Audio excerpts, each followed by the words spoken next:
Je suis là de cette pseudo-dissidence, aboyant tel un caniche sur la première caravane qui passe. Des simples d'esprit en manque de reconnaissance aux zététiciens sponsorisés par l'État.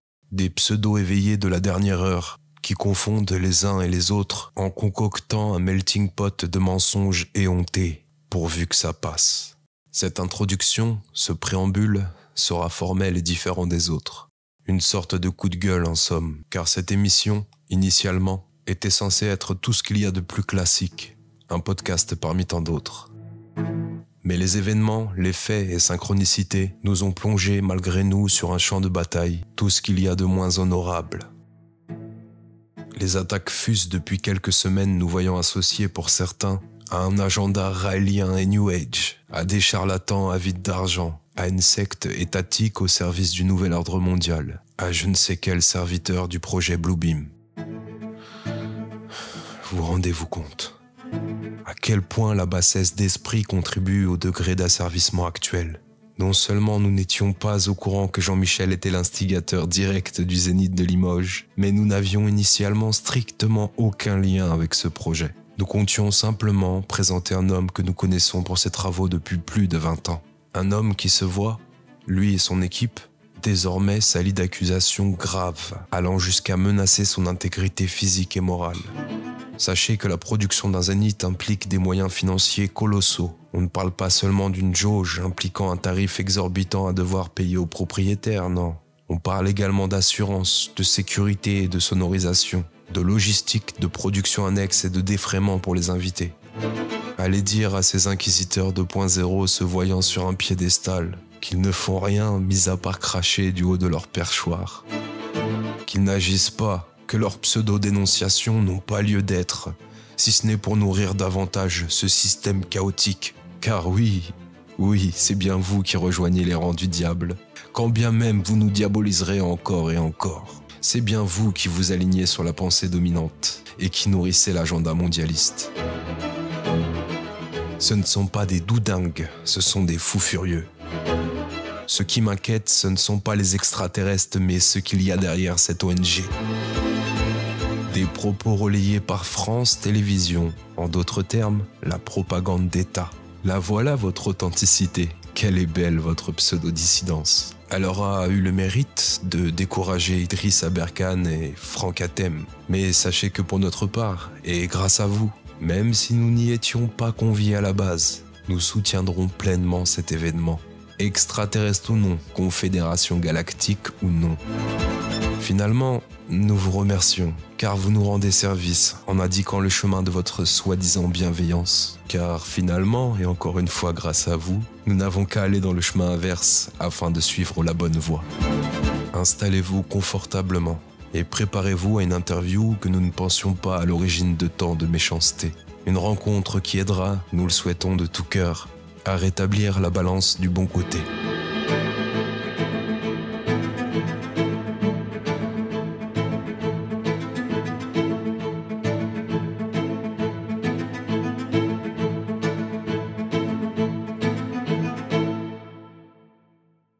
On a pas mal de retours de votre part concernant nos invités, comme quoi il serait judicieux de mettre en avant des personnes moins connues et pourtant tout autant méritantes. En premier lieu, on tient à vous préciser une fois de plus que sur une quarantaine d'interviews jusqu'ici, la bonne moitié de nos invités étaient et sont encore loin d'être sous l'effet de projecteurs. Premier point. Aujourd'hui également, notre invité en est à nouveau la parfaite illustration, car investi depuis plusieurs décennies dans de nombreux projets, car passionnant et riche en enseignements, mais beaucoup trop méconnu à notre goût. C'est donc encore une belle découverte que nous vous offrons aujourd'hui en vous présentant ce chercheur, ce conférencier et auteur connu pour ses travaux fascinants sur les civilisations anciennes, les prophéties inexpliquées et encore bien d'autres thématiques importantes. Sa passion pour l'ésotérisme, les mystères de l'histoire ainsi que la dimension spirituelle de l'existence humaine l'a conduit à explorer des sujets qui défient souvent la compréhension dite conventionnelle du monde qui nous entoure. C'est un enseignant privé en sciences avancées alternatives, co-auteur de plusieurs ouvrages avec Raymond Spinozzi. Il anime depuis 27 ans une équipe de recherche sur les effets quantiques de la conscience sur notre réalité. Jean-Michel Raoux, je te remercie d'être parmi nous. Merci beaucoup, merci Rudy, merci Tamara et merci aux auditeurs d'être présents pour cette émission. Je suis heureux avec AdMédecine de commencer cette belle année 2024 qui nous promet des révélations en tout genre. Et on est avec notre amie Tamara aussi, co-animatrice. Bonjour Tamara. Salut Rudy, salut Jean-Michel, je suis vraiment ravie de commencer comme tu l'as dit. Cette année 2024, direction de suite les grands sujets, direction de suite les étoiles. On va essayer d'en ramener un petit peu jusqu'à nous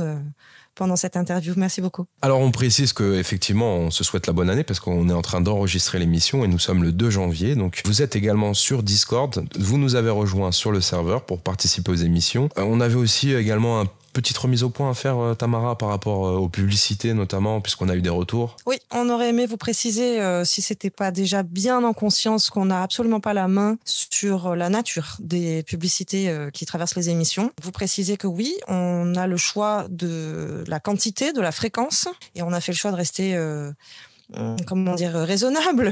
Oui. C'est peut-être pas le bon terme, mais en tout cas, de trouver le juste milieu puisqu'on ne fait pas appel à vos dons. Donc, c'est le seul moyen à aujourd'hui, en tout cas, de continuer l'aventure âme dessine, c'est d'accepter aussi des encarts publicitaires en essayant de trouver un rythme qui soit pas trop insupportable pour vous et en ayant la possibilité surtout d'avoir des publicités que vous pouvez décocher, voire même de mettre des bloqueurs de publicité qui vont pas nous soutenir pour le coup, mais peut-être rendre la lecture plus fluide pour ceux que ça gêne vraiment. Je te remercie Tamara pour cette mise au point. Effectivement, la publicité, on va dire que c'est aussi, au-delà de la publicité, un avantage pour la viralité sur YouTube. Ça permet à l'algorithme de nous mettre davantage en avant. Il faut savoir qu'une vidéo démonétisée n'est pas mise en avant, n'est pas mise en avant dans les suggestions. Et au-delà de ça, il y a les bloqueurs de publicité. On vous invite vraiment, si vous êtes hypersensible par rapport à la question, je comprends, avec une réaction un peu épidermique par rapport aux publicités, c'est mon cas. Hein. Voilà, bon, ils ont mis des barrières par rapport à Adblock, mais il en existe d'autres. Alors on vous fera pas un schéma, un dessin, mais vous pouvez bien entendu bloquer les publicités et puis passer outre le soutien de notre chaîne. Il n'y a aucun souci, on le comprendra. Alors, on passe tout de suite à la thématique très importante d'aujourd'hui. Des découvertes faites par des chercheurs de ton équipe montrent que la matrice de notre réalité actuelle semble se fissurer et qu'elle se prépare à amorcer une mutation progressive de son espace-temps. Alors ça serait un honneur pour nous que tu puisses développer ça sur notre antenne, Jean-Michel. Si tu pouvais développer globalement et à la fois spécifiquement ce qui vous a amené à une telle affirmation. Alors, c'est clair, je n'ai pas la prétention d'expliquer en très peu de temps un travail de 30 ans qui a été beaucoup documenté. On a beaucoup de documents, on a beaucoup de recherches, on a beaucoup de résultats. Donc, il se pourrait que les auditeurs, lorsqu'ils voient... Alors, je ne demande pas de me croire, bien sûr, mais ça me demande d'ouvrir son esprit comme Morpheus dit à Neo dans Matrix, le film justement, ouvre ton esprit. D'ouvrir votre esprit, de ne pas accepter forcément ce que je vais dire, mais par contre de faire vos propres recherches et de, si j'ai une erreur, de me démontrer que c'est une erreur. La démarche scientifique dit que quand quelqu'un publie une recherche, un résultat de recherche, dans des journaux prestigieux, officiellement, eh bien, si on veut contredire ce qu'il a dit, il ne suffit pas de dire qu'on n'est pas d'accord, il suffit de démontrer que c'est faux. D'accord? Ça, c'est la démarche scientifique. Donc, ça veut dire présomption d'innocence. Donc, quelque part, dans ce que je vais dire, rien n'est vrai, mais il est possible que les choses soient comme ça. Disons, pour nous les chercheurs, qu'on ne dirait pas différents, mais avancés, comme dirait Jimmy Gueux, que j'ai très bien connu, eh bien, en réalité, on est en train de découvrir quelque chose d'extraordinaire. Alors, ça dépasse tellement l'entendement que si on n'a pas la matière sous les doigts, on le remet en doute. Nous avons la matière, malheureusement aujourd'hui je ne peux pas vous présenter tout cela, mais je fais de nombreuses conférences, de nombreuses vidéos dans lesquelles ces choses-là ont été montrées, et quand je rencontre des personnes, parce que nous avons des activités sur le terrain, nous organisons des séminaires, tout ça, je montre aux gens, ils peuvent toucher, palper, vérifier, calculer, et montrer que ce que nous montrons est juste. Et juste est impossible à ne pas croire, dans le sens que c'est factuel. Alors bien sûr, si on n'a pas ces documents sous les yeux, on peut le remettre en question. C'est pour ça que je vous demande aujourd'hui, simplement de peut-être que, je vais dire, voilà, que ce sont des légendes ou des mythologies, comme vous voulez, mais tant que vous ne pouvez pas le vérifier par vous-même, voilà. Alors donc, oui, c'est quoi la base? Vous voyez, c'est pas facile à expliquer, parce qu'il faut synthétiser tout ça, sans document. Eh bien, tout ça a commencé en 1904. Or, j'ai commencé très jeune à m'occuper de tout ça. J'étais enseignant. J'ai eu un doctorat. Je suis un doctorat en physique-chimie. Donc, pour vous dire, j'ai fait des études universitaires. Et ensuite, j'ai fait pendant une dizaine d'années enseignant dans l'enseignement privé, du côté de Cannes, Saint-Raphaël, dans de la 6e jusqu'à la terminale. dans toutes les sciences exactes, hein, physique, mathématiques, chimie, tout ça, et biologie. J'ai quitté tout cela en 1998, où je suis venu habiter à Saint-Maximin à Sainte-Baume, qui est un petit village dans le Var. Alors, petit village, là aussi, c'est normalement le 3e tombeau chrétien, c'est-à-dire le tombeau de Sainte-Marie-Madeleine, qui est officiellement appelé le 3e tombeau chrétien. Et donc, j'habite à Ollières, un petit village à côté, et j'ai quitté l'enseignement des enfants, je vais vous dire la vérité, parce que je ne sais pas comment ils font les professeurs maintenant, mais moi j'étais dépassé. Hein. Les élèves, je sais pas, voilà. Ils étaient gentils, mais alors c'était intenable. Et donc j'ai quitté pour ça, parce que je ne voulais pas laisser ma santé, avec cette discipline qui dans mon temps, c'était pas comme ça. Mais bon, ça a évolué comme ça. Et au lieu de perdre ma santé, eh bien j'ai dit, je vais continuer à enseigner, mais envers des adultes cette fois-ci. Et j'ai rencontré, à ce moment-là, un chercheur qui s'appelle Monsieur Raymond Spinozzi, qui m'a montré des choses extraordinaires. Et je l'ai rencontré en 1995. Il y avait ma compagne actuelle, il y avait Raymond Spinozzi et un ami à lui. Et c'était une dame qui nous avait invités à venir chez elle. Et ce monsieur, je vous dis tout court, comme ça, on s'assoit à la table, il me dit, voilà, il me parle, il est plus âgé que moi. Hein. Puis il me dit, voilà, moi je fais des recherches, je suis sur les Templiers, sur l'ésotérisme, le symbolisme, tout ça. Alors, je résume. Hein. Et puis il me sort sur la table comme ça des morceaux de tuiles sur lesquels il y a des inscriptions particulières et des dessins. J'ai dit, mais qu'est-ce que c'est? Il me dit, voilà, ma mission, moi, c'est de retrouver en Provence, dans le sud-est de la France, des morceaux de tuiles qui ont été déposés il y a 200, 300, 400 ans, par des Templiers ou par des initiés. Et mon travail, c'est de les retrouver pour rassembler ce qu'on appellerait un testament sacré. Et moi, je regarde ces tuiles et je les voyais, et je dis, mais c'est incroyable, je dis, mais c'est quoi cette écriture? On me dit, ça, c'est l'écriture que les Templiers ont mis en place il y a en 1200 et quelques. C'est la première écriture cryptée qui permettait de transmettre des messages avec un cryptage. Ah, j'ai dit, mais ça s'appelle comment? Il me dit, mais ça s'appelle des carrés cassés. Et c'était justement des carrés, des triangles, des points. Et comme on avait une espèce de pierre de rosette qui permettait à chaque symbole associer une lettre, les messages pouvaient être décryptés. Alors ça c'était connu. Hein. Et bien sûr, ils étaient écrits en latin. Oui, parce qu'à l'époque, ils ne parlaient pas le français, le François. Ça c'est plus tard. Donc ça donnait une phrase en latin, mais bon, il n'y a pas besoin de faire beaucoup de latin pour comprendre les inscriptions qu'il y avait. Et quand je vois ça, c'était comme je voyais Indiana Jones. Je dis, waouh! Je voyais de mes yeux quelque chose, je me dis, voilà, moi ça fait des années que je fais ça, et ma mission continue. Je cherche un collaborateur, est-ce que ça vous intéresse? Waouh! Là, j'ai dit, oui, bien sûr, ça m'intéresse.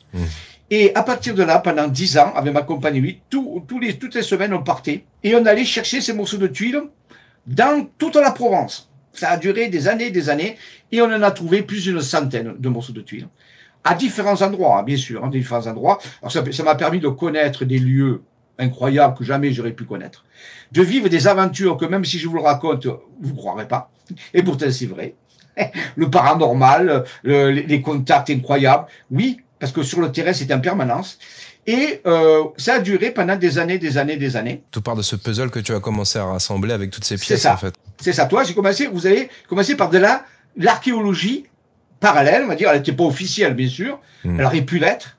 Mais on ne voulait pas du tout aller, parce que je savais que... Bon, c'est pas un jugement, hein, attention. Hein. Comme dit Idriss Albert Kane, et j'aime bien, il a dit, moi je juge personne, je suis un structuraliste, c'est-à-dire j'analyse les systèmes. Et je savais que notre système actuellement d'archéologie, je me méfie. Je me méfiais déjà de ce biais, on peut dire, de ce biais. C'est pas une critique, mais je vous dis voilà. Donc je dis, oh non, on va pas donner ça à l'archéologie officielle, ça va disparaître, tout ça. On va le garder, et puis on n'avait pas le droit. Bon, je peux pas tout dire, je m'excuse, mais je peux pas tout dire. Donc en réalité, on n'avait pas le droit, ça nous appartenait pas. C'était un dépôt sacré qu'il fallait retrouver. Et ça a duré des années. Et à la fin, on a rassemblé ce qu'on va appeler le testamentum sacrare, qui veut dire le testament sacré. Pourquoi les initiés ont fait ça? La question est là. Notre devoir, c'était de le récupérer et de le garder. Voilà. Et de le garder à un endroit précis. Mais si je vous dis les messages qu'il y avait dessus, vous ne le croirez pas. Pourtant, c'est écrit. J'ai en ma possession encore des tuiles. Je ne les ai pas toutes parce qu'on a dispersé un peu tout ça pour éviter justement des problèmes. Et en réalité, par exemple, je vous donne un exemple. Après des cryptages et traductions, hein, il y a des morceaux de tuiles, il y avait marqué Tresorus Templum, trésor du temple. Calix, qui veut dire le calice, le Saint Graal. Il y avait marqué frère céleste, roue volante, avec le dessin. Parfois, il y avait des dessins. Hein. Il y avait marqué vaisseau céleste, avec le dessin. Alors, il y a un très mystérieux, il était, je vous le dis en latin, vous m'excuserez mon latin, hein. Maria Magdalena donare potere. Marie-Madeleine transmet le pouvoir. Il y avait une tuile où il y a marqué mission céleste. Il y avait une tuile où il y avait marqué, alors, très mystérieux, je ne vais pas le décrypter, aux œufs, toute puissance. Et ainsi de suite, il y avait une centaine de tuiles avec des messages répartis sur toute la Provence. Et vous les avez trouvés dans quelle sorte d'endroit? Des commanderies templières, dans les murs, dans les fondations, dans les chapelles, dans les oratoires, dans les châteaux. Je suis à côté de chez toi, moi, tu sais que je vais commencer à fouiller. Hein. Je suis dans le Alors, Haut-Var. oui. Ah oui, le Haut-Var, c'est fantastique, le Haut-Var. Oui. Ouais, mais je vais vous dire un petit secret. Je ne suis pas que je veux te décourager.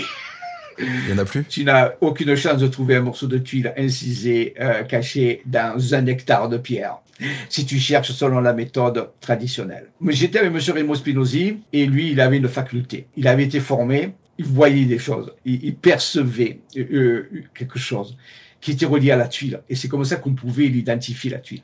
Il n'allait pas en creusant de partout, c'est impossible. Il avait une perception où il voyait quelque chose. Et il savait où à peu près la tuile était. Après, il suffisait de creuser pour récupérer la tuile. Donc en réalité, si vous voulez, voilà, il y a le côté paranormal, entre parenthèses. Mais je ne pense pas que ce soit paranormal. Il suffit simplement de s'éduquer dans un certain ressenti, certaines facultés que les hommes ont, ou les hommes et les femmes ont, mais qui ne développent pas avec la vie ordinaire, eh bien, lui, il avait développé parce qu'il a été formé pour ça. Et donc, alors une fois, moi-même, je veux pas, on n'aura pas le temps de tout raconter, mais je sais pourquoi, parce que ça m'est arrivé. Un jour, il a fallu que je fasse mes preuves. Il a fallu que je trouve moi-même mon premier morceau de tuile. Et comme ça s'est passé, j'ai compris comment il faisait. Il faut le vivre, si vous voulez, aussi on ne le croit pas. Et pourtant. Est-ce qu'il en reste encore des tuiles? Alors, bon, on ne va pas se mentir, comme dirait un certain avis, quelques personnes. On avait un correspondant. On avait un correspondant qui nous indiquait les endroits où on devait aller. Il nous donnait une liste d'endroits. Et ce correspondant, je vais vous dire la vérité, il n'était pas humain. D'accord? Il n'était pas humain. Il nous téléphonait et il avait une voix un peu métallique. Et il nous disait, voilà, aujourd'hui vous partez, il nous disait une liste de villages, et on devait se débrouiller avec ça. Ça a duré des années, des années. En 2000, un jour, on nous téléphone, on nous dit, voilà, votre quête est finie. Ah bon? Mais attention, une autre va commencer. Ah, aucune idée de ce qu'est la quête. Vous voyez, c'était direct, c'est fini, voilà, elle est finie. Alors, je ne peux pas te dire s'il en reste ou pas, mais on nous a dit, basta, c'est fini pour ça. Maintenant, vous allez faire autre chose. Et on n'a aucune idée de ce qu'on allait faire. Et c'est justement, quelque temps après, cette autre chose qui est reliée à la matrice, à la fissure de la matrice, a commencé à se faire. La plupart des gens n'ont aucune idée de ce qu'est l'histoire de l'humanité, de cette planète actuellement. C'est aucune idée. On a du mal à le croire, mais pourtant, moi-même, j'ai travaillé qu'avec du tangible, tout le temps. Heureusement qu'il y avait ça, parce que sinon, on n'aurait pas... Moi-même, j'avais... parfois au début, pas des doutes, mais c'était bizarre quand même de faire ça. Mais quelque part, on nous a toujours permis d'avoir du concret, que ce soit de l'archéologie ou ensuite d'autres découvertes qui sont concrètes et vérifiables à 100%. Et heureusement, parce que sinon, sincèrement, moi, j'aurais eu du mal à le voir. Vous voyez? Donc, c'est ça le principe. Donc, ça a commencé par de l'archéologie, mais très spéciale, hein, qui nous a mené, alors, je ne vais pas vous le cacher aussi, le fait de pratiquer cette recherche, d'être conforté à des lieux particuliers, des hauts lieux d'énergie, des fréquences, des vibrations, des présences, développe, par celui qui fait la recherche, des facultés aussi. D'accord? Donc c'est à la fois un apprentissage, donc il y avait découverte des tuiles, mais je subodore que ceux qui avaient organisé cela pensaient que j'allais me former moi-même. Alors, c'était le former sur le terrain ici. C'était pas des cours, c'était pas... Raymond ne m'a jamais donné un cours, Raymond m'a jamais donné un séminaire. C'était le travail sur le terrain directement. Était conforté à l'énergie, à des événements, à du froid, parce que là aussi, il y avait le froid, tout. Qui pleuve, qui vente, qui neige, je devais partir. Ça ne devait jamais tenir en compte avec ça, c'était assez dur. Hein. Et en réalité, j'ai été formé sur le terrain. Plus tard, j'ai appris qu'il avait reçu de me former pour faire d'autres choses après. Mais sur le coup, je ne l'avais pas saisi. Hein. C'est plus tard que j'ai compris mieux, il me l'a dit oui. Il m'a dit, je t'ai formé, mais je ne te l'ai pas dit. Donc, je me suis formé sur le terrain directement avec ça. Alors, bien sûr, mes connaissances scientifiques de base m'ont aidé. Mais cette recherche a été comme une formation. Alors, je préfère en parallèle, mais attention, comme les Jedi. Vous savez, les Jedi sont toujours par deux. Il y a le Padawan, l'apprenti, et puis le maître. Mais moi, j'étais le Padawan, bien sûr. Et il y avait le maître qui était là, et qui était très humble, très, hein, mais qui a, pendant des années, formé avec du concret, avec du matériel. Vous voyez, ça, c'est quelque chose qui n'est pas en présent actuellement dans tout ce qu'on fait, avec des médias, tout ça. Il n'y a plus à aller sur le terrain, il n'y a plus cette formation. Et pourtant, c'est celle-là qui est formatrice. Elle prend du temps, prend de l'énergie, elle prend tout ça. Et c'est pour ça que petit à petit, on prend conscience d'autres formes de réalité, de cette matrice qu'on connaît, d'autres formes de réalité qui sont là, mais dont on n'a pas accès. Pourquoi? Non pas parce qu'elles nous sont interdites, tout simplement parce qu'on n'y pense pas et parce qu'on ne la met pas dans notre vie. Tout est présent. On va revenir aussi par rapport à la conclusion, en gros, de toutes ces recherches et par rapport à cette fissure matricielle éventuelle qu'on vit actuellement et que l'on vivrait grâce aux résultats que vous avez eus. Ces tuiles, vous avez pu effectuer une sorte de datation dessus, alors, une expertise non. éventuellement? Oui, l'expertise, oui. Non, la pierre ne se date pas. La pierre ne peut pas se chiffrer. Hein. On ne peut dater que la matière organique. La datation, la thermoluminescence, la datation carbone 14 se fait sur la matière organique. Oui. Donc, ces tuiles n'avaient pas de matière organique. Par contre, je les ai fait analyser par un compagnon du devoir, tailleur de pierre. Il m'a dit, voilà, toi, cette tuile, elle a été faite là, et là, c'est une autre personne, ainsi de suite. Mais il est impossible de dater. La seule datation qu'on peut faire, c'est la forme de cryptographie qui a été mise en place et les lieux où ça a été trouvé. On a Véro Kyo sur le Discord qui nous demande pourquoi des tuiles? Pourquoi sur de la terre sèche? Alors, si je réponds à la question, vous savez, vous allez rentrer dans un monde mystérieux ici, hein, véridique, hein, mystérieux. Je ne vais pas vous le cacher, il existe des sociétés secrètes. Le propre d'une société secrète, c'est que vous ne la connaissez pas, sinon elle n'est pas secrète. Ou sinon, elle est discrète. D'accord? Alors, je ne parle pas ici de la franc-maçonnerie, je ne parle pas de tout ça, je parle de véritables sociétés secrètes. Certaines travaillent pour le bien-être de l'humanité, d'autres travaillent pour eux. La Rose-Croix, par exemple? La Rose-Croix n'est pas une société secrète. Une société secrète, vous ne la connaissez pas. On ne connaît pas le nom. Les Bohemian Grooves, Skull and Bones, voilà. C'est pas des sociétés secrètes? Non, c'est pas des sociétés secrètes puisque vous savez qu'elles existent, donc ce n'est pas secrète. Ok, ouais. Le vrai sens secret, c'est ça. Hein. Littéralement, oui. Voilà, oui. Okay. Voilà. Enfin, après, il y a des degrés de confidentialité, hein, mais dans le ultra top secret, only for your eyes, normalement, vous ne pouvez pas. Donc, en réalité, il y a des sociétés secrètes qui travaillent pour le bénéfice de l'humanité. Et puis, il y a des sociétés secrètes, je vous ai dit, qui travaillent pour elles. Je ne dis pas pour le côté, mais pour eux, disons. Voilà. Eh bien, j'ai été en contact avec une société secrète. Elle est vraiment secrète. Et elle est très puissante. Très, très puissante. Et elle travaille pour le bien-être de l'humanité. D'accord ? Voilà. On connaît beaucoup, on a fait connaître au public plein de petites sociétés qui ont dit voilà, les machines, tout ça. Vous n'avez aucune idée de comment ça marche vraiment. Non, mais on a cette image sectaire aussi des sociétés secrètes, un petit peu. Pas du tout. Elles ne sont pas sectaires, vous savez. Sectaire et élitiste, parce que c'est important, là, ce que tu as dit tout à l'heure. C'est pas tant qu'on n'a pas le droit, c'est qu'on ne se pose pas ces questions ou qu'on ne s'y ouvre pas. Et ça redistribue déjà un petit peu les cartes. C'est-à-dire que c'est pas élitiste comme on a pu le percevoir, en tout cas dans l'histoire telle qu'elle nous a été racontée. Oui, puis on a cette image de bon, l'information est trop importante, alors la plèbe, les gueux, on les met de côté, on leur donne pas accès. Et ça, c'est un petit peu le biais aussi péjoratif. C'est vrai, mais si on veut se parler vrai, il faut parler correctement. C'est pas de l'élitisme, et je sais de quoi je parle. Parce que ça fait 30 ans que j'essaie de montrer aux gens que certains phénomènes existent et qu'ils n'écoutent jamais, et qu'ils ne veulent pas y croire, et que ça ne les intéresse pas, et qu'ils ont toujours autre chose à faire. Donc, à un moment donné, moi je veux bien. Mais il faut aussi que le peuple il fasse aussi des efforts. Parce que c'est dans les deux cas qu'on a l'enseignant et l'enseigné doivent être tous les deux enseignables. Et par la pratique que j'ai, globalement, sur la masse, il y a très peu de gens véritablement enseignables. Et ça n'a pas changé? Il y a une certaine curiosité qui s'est éveillée, mais ça va pas très loin. Quand il faut s'impliquer vraiment, quand il faut aller au charbon, quand il faut y mettre ses tripes, il y a plus grand monde. Ouais, c'est clair. Et dans les sociétés secrètes, c'est comme les Marines. On va au fond des choses. Et on ne s'arrête jamais jusqu'à qu'on obtienne le résultat. Donc, c'est une véritable discipline très puissante. C'est pour ça qu'on appelle les disciples, si vous voulez. Donc, en réalité, il y a une discipline à exercer. Ça a disparu de nos sociétés actuellement. Ce n'est pas des critiques, attention, je vous le dis. Hein. Je vous explique les choses comme elles marchent. Donc, on ne peut pas dire certaines choses. Parce que, un, elles ne seraient pas crues. 2, elle se retournerait contre la personne. Et 3, ça ne servirait à rien parce que les gens n'en feraient rien par rapport à leur vie quotidienne. Vous devez comprendre? C'est ça le principe. Alors, je ne défends personne. Je vous explique comment ça marche. Et je sais, pendant 30 ans, pourtant, moi, mon travail, c'était de le montrer aux gens. Mon travail, c'était d'être enseignant, de l'expliquer. Et ça n'a jamais dépassé entre les 10 et 20 personnes. Pourtant, j'ai fait des efforts. Hein. Mais, en réalité, moi-même, j'étais étonné parce qu'au début, en tant qu'enseignant, je dirais, ouais, on va leur dire les choses, et les gens, ils vont comprendre tout ça. Que nenni. Il n'y a qu'à voir ce qui s'est passé encore actuellement. D'accord? Vous voyez, déjà, la difficulté qu'on a, et là, c'est pas les sociétés secrètes, on est dans la société, on est dans le visible, hein, d'accord? Le sanitaire, par exemple. Regardez le mal qu'il y a. On continue.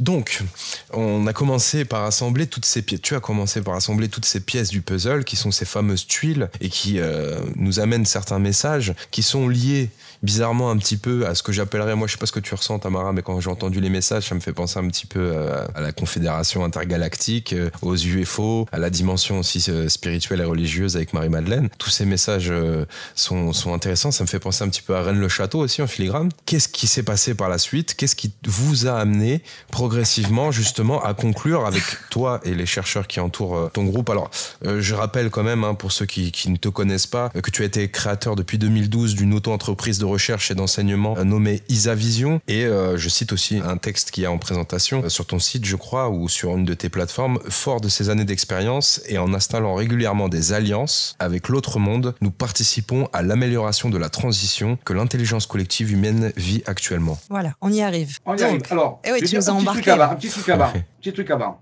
D'après nos recherches, d'après les résultats que nous avons, le contact avec des visiteurs venant d'ailleurs n'a pas commencé en 1947 avec l'affaire de Roswell. Les célestes ont toujours été ici, tout le temps. Ils vont jamais venir. Ils sont là et avant l'humanité. Et les Templiers et d'autres sociétés de l'époque étaient en contact. Alors, quand je dis les Templiers, bien sûr, les initiés, hein, parce que je ne vais pas parler des Templiers aujourd'hui, mais il y avait différents... L'ordre de Malte? Non, au sein de l'ordre, il y avait des grades et des graduations, oui. Si vous voulez. Donc tout le monde n'était pas en contact avec les célestes. Mais il s'avère que le cénacle, on peut dire, le chapitre, ce qu'on appelle, en réalité, des Templiers étaient en contact régulier avec des célestes, bienveillants. Donc en réalité, ouais, le phénomène, oui, il n'a pas commencé à l'époque moderne, il a été toujours présent. Alors, qu'est-ce qui s'est passé quand on nous a dit votre quête est finie, une autre va commencer? On s'est posé la question. Alors là, on va aller, peut-être sûrement vous le connaissez, les auditeurs doivent le connaître, mais connaître et ne pas faire n'est pas connaître. Ne pas pratiquer quelque chose n'est pas connaître la chose, d'accord? Il ne faut pas confondre le savoir avec la connaissance. Il faut le pratiquer. En tant que chercheur scientifique ouvert, je me suis toujours intéressé, comme justement aux célestes, à ces visiteurs, et je voulais toujours rentrer en contact avec eux. Et il y a des années, je me suis dit, moi aussi, je vais rentrer en contact avec eux. Et j'ai eu des résultats. J'ai eu plus de 20 contacts avec eux, direct, comme je vous vois là. Mais je me suis posé une question. Parce que à l'époque, dans les années 90, où il y avait des livres qui donnaient de personnes qui avaient du channeling, qui étaient canons, et qui recevaient des messages. Alors, je parle de les conclaves, je ne sais pas si vous connaissez Ashtar Sheran, la Fédération. Okay. C'est assez ancien, ces années New Age, 80. Voilà, de New Age, enfin, très décrié, oui, mais très controversé, surtout Ashtar Sheran. Voilà, tout le monde décrit sans rien connaître. Ouais. Arrêtez, tout le monde parle, et plein d'avis, ça n'a rien connaît du tout. Et c'est ça qui, des fois, me surprend. Hein. Moi, je suis très prudent, je dis jamais rien sur rien, parce que j'ai peu d'éléments. La seule chose que je sais, c'est que je ne sais pas grand-chose. Donc, je ne vais pas avoir donné des avis qui vont être sûrement faux. Donc, en réalité, à l'époque, on n'avait que ça. Et les gens recevaient des messages. Moi, j'ai dit, mais je vais faire pareil. Je vais me mettre... Et ma formation scientifique m'a fait dire, attends, j'ai fait 2 secondes. Mais comment tu sais avec qui tu es en rapport? Tu vas recevoir des messages, ok, par télépathie par exemple. Mais comment tu peux identifier la source? Là, j'ai dit, ouais, il y a un problème là. Soit je fais confiance totalement à ça et je ne peux pas vérifier la véritable information, si elle est juste. Je ne peux même pas savoir qui c'est qui me parle et je ne peux pas calculer le taux de distorsion de l'information. C'est-à-dire que je vais recevoir des informations dont j'ignore tout. Qui l'envoie? Et comment, moi je la distors avec mon cerveau, et ce n'est pas distordu déjà à l'avance. Donc j'avais beaucoup d'incertitudes de ce qu'on appelle la théorie de la communication, il faut s'y intéresser. En réalité, on dit, voilà, lorsqu'on émet un signal d'un point A à un point B, automatiquement, la théorie de la communication nous dit qu'il est distordu, quoi qu'on fasse. Et le but de la communication, c'est de développer, de diminuer la distorsion. Et moi, j'avais ce problème en disant, voilà, dans le channeling, on appelle ça le channeling, canal, on n'a aucun contrôle sur quoi que ce soit. Et là, je dis, ouais, il y a un trop gros risque. Je peux me tromper, mais moi, ça va. Mais si après je dis les choses que j'ai entendues à d'autres personnes, je vais les tromper. Et j'ai un devoir, en tant que transmetteur, de donner des choses qui ne sont pas erronées. Donc, j'avais un gros problème d'éthique à ce niveau-là. Et ce qui m'a un peu arrêté, alors que j'avais vraiment envie de communiquer. Et là, en faisant des recherches, j'ai retrouvé quelque chose qui est connu depuis la nuit des temps, mais qui est jamais utilisé, ou très peu utilisé. Un peu plus maintenant, mais à l'époque où j'étais, c'était très peu. C'est-à-dire, je me suis dit, la seule personne avec qui je peux vraiment communiquer en diminuant les distorsions au maximum, c'est avec moi-même, avec ma partie intérieure. On peut l'appeler, moi, le moi supérieur, l'être intérieur, on peut l'appeler comme on veut. Certains peuvent l'appeler ça le Christ, ce qu'on veut. Et en réalité, je dis, mais je vais rentrer en contact avec mon être intérieur, je vais développer ce contact, et lui, il saura comment gérer ses communications. Et donc, j'ai tout développé. Mes premiers ateliers, c'était comment rentrer en contact avec son être intérieur, son moi supérieur ou son double cosmique. Enfin, vous pouvez y parler tous les noms possibles et inimaginables. C'est pas nouveau. Hein. C'est dans les traditions hindouistes, on retrouve ça. Mais on a oublié puisqu'on est parti sur des religions. Bon, mon but aujourd'hui, c'est pas de parler de ça. Pas que. On a une certaine psychologie qui a mis un terme, le surmoi. C'est surmoisant et ça peut être à charge dans certaines expertises. Donc, il faut faire attention. Oui. Je parle pas beau cas. Je rentre pas dans les théories psychanalytiques et tout le reste. Ah, oui, tant mieux. Non, mais ça, le moi, tout ça, non. Oui. Non, je parle. Alors, moi, je pars du principe. Vous pouvez dire que c'est une hypothèse. Hein. Dans toute science, il y a une hypothèse. L'hypothèse que toutes les entités dans l'univers, je ne dis pas les humains, ont tous un moi supérieur. D'accord. C'est mon hypothèse de départ. Je ne l'ai pas inventée. Et je l'ai développée. Et devinez quoi? Ça a marché. C'est-à-dire que nous avons développé des outils de plus en plus performants pour améliorer cette communication avec l'intérieur et non pas avec l'extérieur.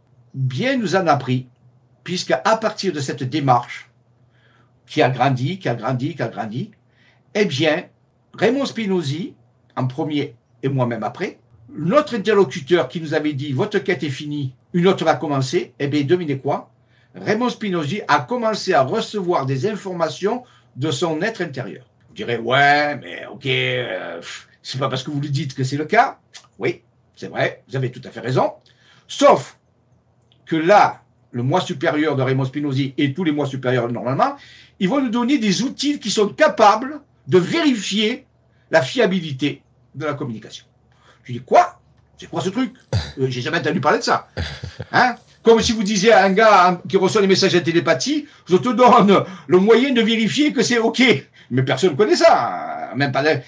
Oui, il existe des outils qui ont été développés et qui permettent d'être sûr à 100% que l'information reçue est viable.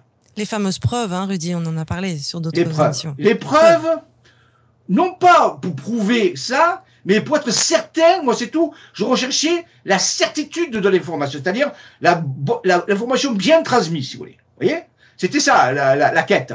Après, ça peut se remettre en preuve, oui. Mais au début, c'était en disant, là, je suis sûr que c'est son moi supérieur parce qu'il va me le donner de telle façon que personne, à part le moi supérieur, peut le faire. Il fallait que la méthode qu'utilise le moi supérieur ne soit pas faisable par quiconque autre. Elle soit originale et impossible à distordre, à mal comprendre, et à falsifier. C'était un cahier des charges relativement important. Eh bien, il doit exister plusieurs méthodes, mais nous, on nous en a donné 2. On est curieux. Oui. Ah, on ne sait rien d'extraordinaire, hein, faut pas croire. Vous savez, les choses les plus incroyables sont les choses les plus simples, en réalité. Et c'est là où vous allez comprendre la matrice. Nous vivons dans une matrice 3D. Qu'elle soit contrôlée, pas contrôlée, on s'en fout. Ça ne rentre pas dans les codes. Les matrices 3D sont des matrices 3D. Les matrices 3D ont une densité d'information très importante. La physique nous le dit. La densité 3D est une densité de très haute information. Quand vous allez passer dans d'autres densités, puisqu'il existe d'autres densités, certains parlent de dimension, mais moi je parle de densité. Quand vous passez dans d'autres densités, par exemple quand vous décédez, vous passez dans une autre densité qu'on appelle l'astral, mais il existe d'autres densités aussi. Eh bien, la quantité d'information est moins dense, si vous voulez. Il y a plus de libre arbitre. Alors, je ne vais pas vous en parler, ce n'est pas le sujet aujourd'hui, mais on pourrait discuter de ça. Donc, notre matrice 3D est très dense, à tel point qu'il existe des objets à travers lesquels on ne peut pas passer. Et parmi les objets les plus denses qui existent et les plus gros, ceux qui ont le moins tendance à pouvoir se déplacer, devinez qu'est-ce que c'est? Ben, c'est les montagnes. Les montagnes ne peuvent pas se déplacer, d'accord? Ou alors, si elles se déplacent, c'est sur des centaines de millions d'années. On sait qu'il y a des mouvements, subduction, tout ça, la tectonique des plaques, mais ça se déplace. Et quand ça se déplace, ça crée des séismes très puissants, d'accord? Voilà, ça, à peu près, on a essayé de comprendre ça. Donc, sur Terre, la chose qui se déplace le plus lentement, si elle se déplace, et le plus difficile à bouger, c'est les montagnes. Ça, je crois que tout le monde le sait. Ces montagnes ont pu être, depuis des années, bon, je ne sais plus exactement quelle année, depuis qu'on a pu faire des photographies aériennes, on a pu développer une cartographie. Et la France a actuellement la meilleure cartographie au monde. Il faut savoir que c'est en France qu'a commencé la cartographie avec Cassini sous Louis XIV. Hein. Donc en réalité, on a une cartographie excellente en France, qu'on prend à partir de photos aériennes. Et on a fait des cartes, des cartes et des cartes à différentes échelles. D'accord? Eh bien, il existe des cartes, vous pouvez vérifier, moi je peux, tout le monde en achète, ouais, à, je crois, au 150 millième, par exemple. Dans les cartes de 150 millième d'une région, les montagnes sont montrées par soit, alors le symbolisme, c'est des petits triangles blancs. Michelin, entre autres, a identifié les montagnes par des petits triangles blancs. Parfois, il y a une altitude, parfois, elle n'est pas toujours. C'est très important de le comprendre. Ça, c'est vérifiable à 100%. Par contre, si vous mettez le 25 millième, ben, c'est plus pareil. Et par contre, si vous montez sur la carte nationale, par exemple, au millionième, vous n'avez plus les montagnes. D'accord? Donc, il faut être à une certaine échelle. Eh bien, le mois supérieur de Raymond en premier et après d'autres, va lui dire le message que je vais t'envoyer, tu vas avoir une image, tu vas avoir une inscription, je vais t'aider à le retranscrire sur une carte. On dit oui, et comment je fais? En reliant entre eux des sommets de montagne. Ah bon? Là, tu dis, attendez, stop. Comment tu vas faire ça? On sait très bien que les sommets de montagne sont faits aléatoirement sous les pressions des terrains, des densités. Si on connaît peu de géologie, on sait très bien que c'est stochastique. C'est-à-dire qu'on ne peut pas prévoir comment être le relief d'une montagne ou d'une région. C'est impossible. Il y a des milliards de paramètres. Donc tu dis, comment tu peux, moi, me montrer un message en reliant des sommets de montagne qui sont stochastiques, qui sont aléatoires? Donc je connais en rien les paramètres de formation. Il a dit, parce que moi je suis le moi supérieur et toi tu es l'ego. Et je vais te montrer. Et à ce moment-là, Raymond a commencé avec une vision. Il avait la vision de ce qui donnait son moi supérieur. Ça pourrait être un dessin, ça pourrait être une inscription, ça pourrait être quoi. Et ensuite il dit, achète la carte qu'il faut. Et il lui faisait dessiner, en reliant les sommets de montagne à 100%, l'inscription ou le dessin qu'il avait reçu. Alors là, tu dis, stop, là, on est où là? Dans X-Files, dans quoi? La 4e dimension? Alors tu dis, ouais, c'est peut-être un coup de chance. Si vous êtes un peu scientifique à la base, vous savez que c'est impossible. Les lois de la physique l'interdisent, les lois des statistiques l'interdisent, les lois des probabilités l'interdisent. Mais la plupart des gens ne sont pas des scientifiques, donc ils n'arrivent pas à comprendre que c'est impossible. Il faut savoir qu'en science, trouver 3 sommets de montagne alignés, c'est déjà très improbable. Les calculs ont été faits. Donc, écrire des mots et faire des dessins, là, tu es 0. Pourtant, tu l'as sous les yeux. Et tu le mets le doigt dessus et tu le vérifies. Alors, bien sûr, il faut devoir des exemples. Si vous voyez les exemples, vous dites, comme disait Luke Skywalker, mais je ne peux pas le croire. Et c'est pour ça que tu ne réussis pas. Parce que tu n'arrives pas à le croire. Eh bien, en réalité, ça a été fait. Et quand Raymond il m'a dit, voilà notre prochaine mission, c'est de recevoir des messages non plus sur les tuiles, mais sur des cartes de géographie. Alors, je ne vous dis pas les premiers messages qu'il a reçus, c'était hallucinant. Il faut savoir que Raymond n'est pas scientifique, c'est un poète, c'est un artiste, tout ça, mais il n'a pas eu de formation scientifique. Donc lui, heureusement, si j'aurais été moi, je n'aurais pas pu le faire, parce que j'aurais mon cerveau qui me disait, ça va pas. Non, ouais. Il fallait avoir une certaine espèce d'ouverture d'esprit. Ouais. Hein. Un côté artistique, on peut dire. Un artiste, oui, mais un scientifique, non. Non, il ne peut pas penser ça, c'est impossible. C'est contre toutes les lois. Eh bien, ça s'est fait. Alors, au début, quand la carte qu'il a fait, c'est une carte très complexe. Ça va voir, ça ne va pas rien vous dire. Parce qu'il y a aussi tout un concours de circonstances qui a fait que c'était dans un contexte, là, je ne peux pas tout dire. Et puis moi, ça fait tellement vieux aussi que je n'ai pas tous les détails en tête. Mais la première carte qu'il a fait était en reliant 85 sommets de montagne qui ont reconstitué des 17 étoiles étoile à 5 branches, si vous voulez, de la constellation du Dragon. Alors, si vous pouvez vérifier, vous prenez un truc céleste, vous allez chercher constellation du Dragon, vous verrez qu'il y a 17 étoiles principales. Constellation du Dragon. OK, et c'était donc 17 étoiles à 5 branches, 17 fois 5 égale 85, je crois, après. Et donc, vous avez les 85 étoiles. Mais c'était une perfection. Et le tracé reconstituait la constellation du Dragon qu'il y avait dans le ciel. La même et la pareille. Hein. Donc, tout ce qui est en haut comme ce qui est en bas, tout ce qui est en bas comme ce qui est en haut. Tu dis, mais comment c'est possible? La première étoile de ces branches partait de Avignon, le palais des papes. Selon le tracé de la constellation du Dragon, qui est un peu compliqué quand même, ça finissait à un endroit mythique, archéologique, qui s'appelle Théopolis, la cité de Dieu, près de Sisteron, à Saint-Génièse, que je connais par cœur. Et si je vous racontais là, vous les yeux iraient derrière la tête. Vous se posez la question, pourquoi ça part de là et pourquoi ça arrive là? Eh bien, tout ça est explicable, en 100%. Mais d'accord? Et après, une fois que vous avez tracé ça, qu'est-ce que vous faites? Eh bien, les célestes, parce qu'il y a le mois supérieur et les célestes, hein, les célestes, ils ont dit, eh bien, vous allez voir des gens et vous allez, chaque mois, faire une étoile. Et vous allez appeler ça le pèlerinage des étoiles en Provence. Et chaque mois faire une étoile, c'est-à-dire? C'est-à-dire, il y avait une étoile, il y en avait 17, ça parcourait centaines de kilomètres à peu près. Hein, bon, ouais, d'Avignon jusqu'à Théopolis-Sisteron, ça fait pour 5 kilomètres. Donc se déplacer sur les lieux correspondant à chacune des étoiles à chaque fois. Alors, vous en choisissez un, parce qu'on va faire les 5 lieux, hein, parce que ça ne serait jamais fini. Donc ça nous faisait 17 mois, d'accord? 17 mois. Une étoile par mois. Et l'étoile était tracée, hein, c'était des pentagrammes, hein, ils étaient tracés avec des sommets. Tout était fait par des sommets, hein, tout est fait par des sommets. Il n'y a rien qui est comme ça en l'air. Hein. Ça, si je vous montre la carte, vous le vérifiez, mettez le doigt dessus, vous dites, ah ouais, ok. Vous dites, mais ça vous sert à quoi? Eh bien, nos correspondants, ils ont dit, vous allez inviter des gens, et tous les mois, vous allez faire une étoile. Et ça va durer 17 mois, ce qui fait 1 an et 5 mois. Et c'est ce qu'on a fait, c'est comme ça qu'on a commencé. On a créé des structures pour dire, on invitait les gens, disant, tel dimanche, on va à tel endroit, et là, on va activer cette étoile-là. Le mois d'après, on allait la deuxième étoile, et ainsi de suite, et ça durait 17 mois. Vous direz, mais ça vous sert à quoi de faire ça? Mais c'est déjà le pèlerinage. Alors, ce que nous a dit les correspondants, ils ont dit, vous allez activer la constellation du Dragon. Oui, mais pourquoi faire quoi? Oui, ah mais dira, vous le saurez plus tard. Vous allez le faire. Est-ce que vous voulez le faire? On ne nous a jamais obligés. Hein. On nous a dit, c'est une invitation. Est-ce que vous voulez le faire? Ben, je dis, oui, c'est sympa. Tout à l'heure, tu parlais des gens. Le jour où ça a commencé, je me rappelle, c'était à Villeneuve-les-Avignon. Un village qui s'appelait Aramon. Tu peux vérifier ce que je te dis. Aramon, tu dis. C'est bizarre comme un village quand même. Aramon. Ça vient Amun-Ra. C'est l'anagramme de Amun-Ra. Amun est le dieu bélier chez l'Égypte et Ra, c'est le dieu du soleil chez l'Égypte. Oui. T'imagines, bon, il y a tellement de choses incroyables. Alors, on a commencé là. Il y avait 70 personnes. La curiosité. Les gens ils venaient.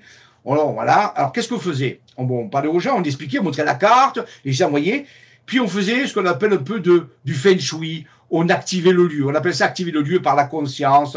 On faisait des modes opératoires pour permettre aux gens de changer leur fréquence vibratoire. Parce qu'on nous a dit, il ne s'agit pas d'aller sur les étoiles, il faut que vous montiez la fréquence de ces lieux. Bon, moi, en tant que scientifique, j'ai mis au point des protocoles faciles pour que les gens, qui le veuillent bien sûr, personne n'était obligé, hein, de monter leur fréquence, voilà, collectivement. Et on faisait ça chaque fois. Sauf que la première étoile passée, le nombre des gens a diminué au cours du temps. Si bien qu'il y a des étoiles où on était 10-12 personnes. C'est pour ça que je t'explique tout à l'heure. Toi, déjà, il avait sous leurs yeux quelque chose qui n'était jamais montré. Un truc extraordinaire. Ils pouvaient se balader, regarder les jeux, et faire ça. Eh bien, ça ne les intéressait pas. On est passé à 70 parce que tout le monde, vous savez, la première fois, tout le monde vient voir. Mais combien ont resté pendant les 17 mois? Qui? Raymond, moi, ma compagne, et qui? Vous voyez? Et ça a été tout le temps comme ça. Alors, c'est pas une critique, hein. C'était là, c'était pas caché, c'était montré, c'était fait exprès. Voilà, on vous invite, faites-le. Oui, mais ça, c'est après l'envie des gens d'être toujours dans le spectacle, d'avoir une sorte de show qui se déroule devant eux, qui soit simplifié, bien sûr, vulgarisé. Hein. Et sans doute aussi de ne pas avoir conscience de la grandeur, l'immensité de la mission. Exactement. Nous-mêmes, au début, ma compagne me disait, Jean-Michel, mais où on va? Qu'est-ce que ça? Alors, au début, j'avais une petite idée, mais j'étais pas certain. C'était énorme, parce que je savais, en tant que scientifique, ce qu'on faisait, c'était, je vais vous dire la vérité, je suis obligé de la vie, je ne veux pas que vous mentir, mais je prends des raccourcis, je ne devrais pas. Hein. Ces cartes ne peuvent pas exister dans la matrice 3D.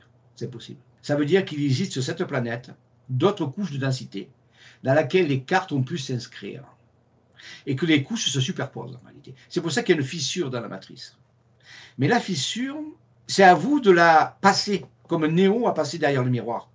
Quand Néo a décidé d'apprendre la pilule rouge, il est passé à travers une fissure derrière le miroir, disait Alice au Pays des Merveilles, à travers le tunnel, et vivre une réalité tout à fait différente. Mais combien de personnes vont prendre la pilule rouge? Et prendre la pilule rouge, c'est quitter sa zone de confort, c'est quitter sa vie ordinaire de tous les jours. Comprenez? Il y a un risque.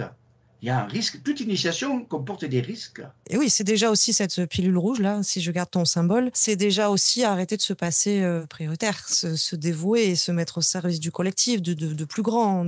Eh oui, sortir de son service à soi. Vous savez, le service à soi, je n'ai pas de critique, ne prenez pas ça pour rien. Soit on travaille que pour soi, soit on travaille pour le couple, soit on peut travailler pour la famille, soit on peut travailler pour la communauté, ou on peut travailler pour la patrie. Mais dans tous les cas, c'est du service à soi. Élargi, mais c'est toujours du service à soi. Et tu parlais de ces preuves, entre guillemets, lorsque Monsieur Spinozzi, en l'occurrence, a réussi à se connecter à son moi supérieur, mais le fait aussi d'avoir ce GPS intégré qui permettent dans la matière de retrouver des artefacts, en l'occurrence des tuiles, là, avec des inscriptions bien particulières, c'est aussi une preuve en soi. Tout à fait.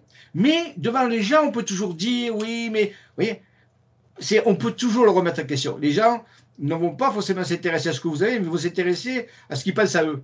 C'est-à-dire qu'en réalité, ils vont remettre en doute. Alors, je ne dis pas qu'ils ont été beaucoup trompés, c'est vrai. Mais oui, quelque part, oui, donc, les cartes vont devenir la preuve indiscutable.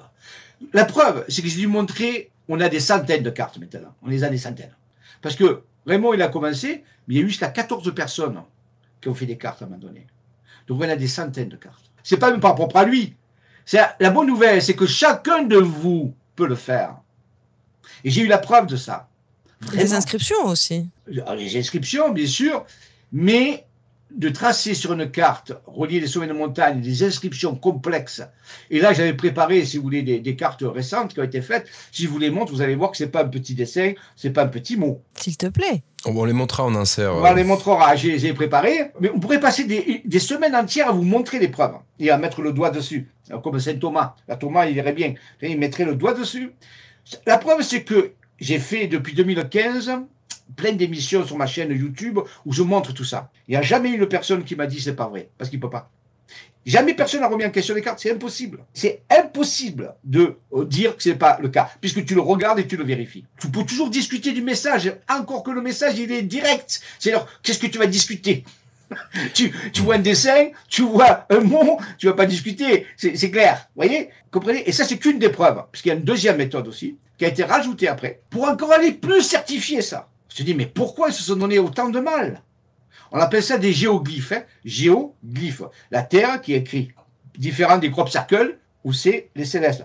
Par contre, la question que je vais vous poser, qui a disposé des montagnes pour que tous ces messages apparaissent? Les herbes, tu peux dire, c'est les extraterrestres qui couchent avec des radiations, tout ça. Mais les montagnes, hein, comment tu fais? Ouais. Là, du coup, tu te dis, non, je peux pas. Là, non, voyez, parce que les crop circles, on peut les remettre en question, c'est des pépés farceurs, ça tient pas le coup, mais bon. Le scepticisme par rapport aux faussaires, hein, tout simplement, aux hoax, et encore le sensationnalisme, encore cet effet de show qui est orchestré, inféodé, des fois, souvent. Tout à fait. Mais là, bon, on les mettra en insert, ces images.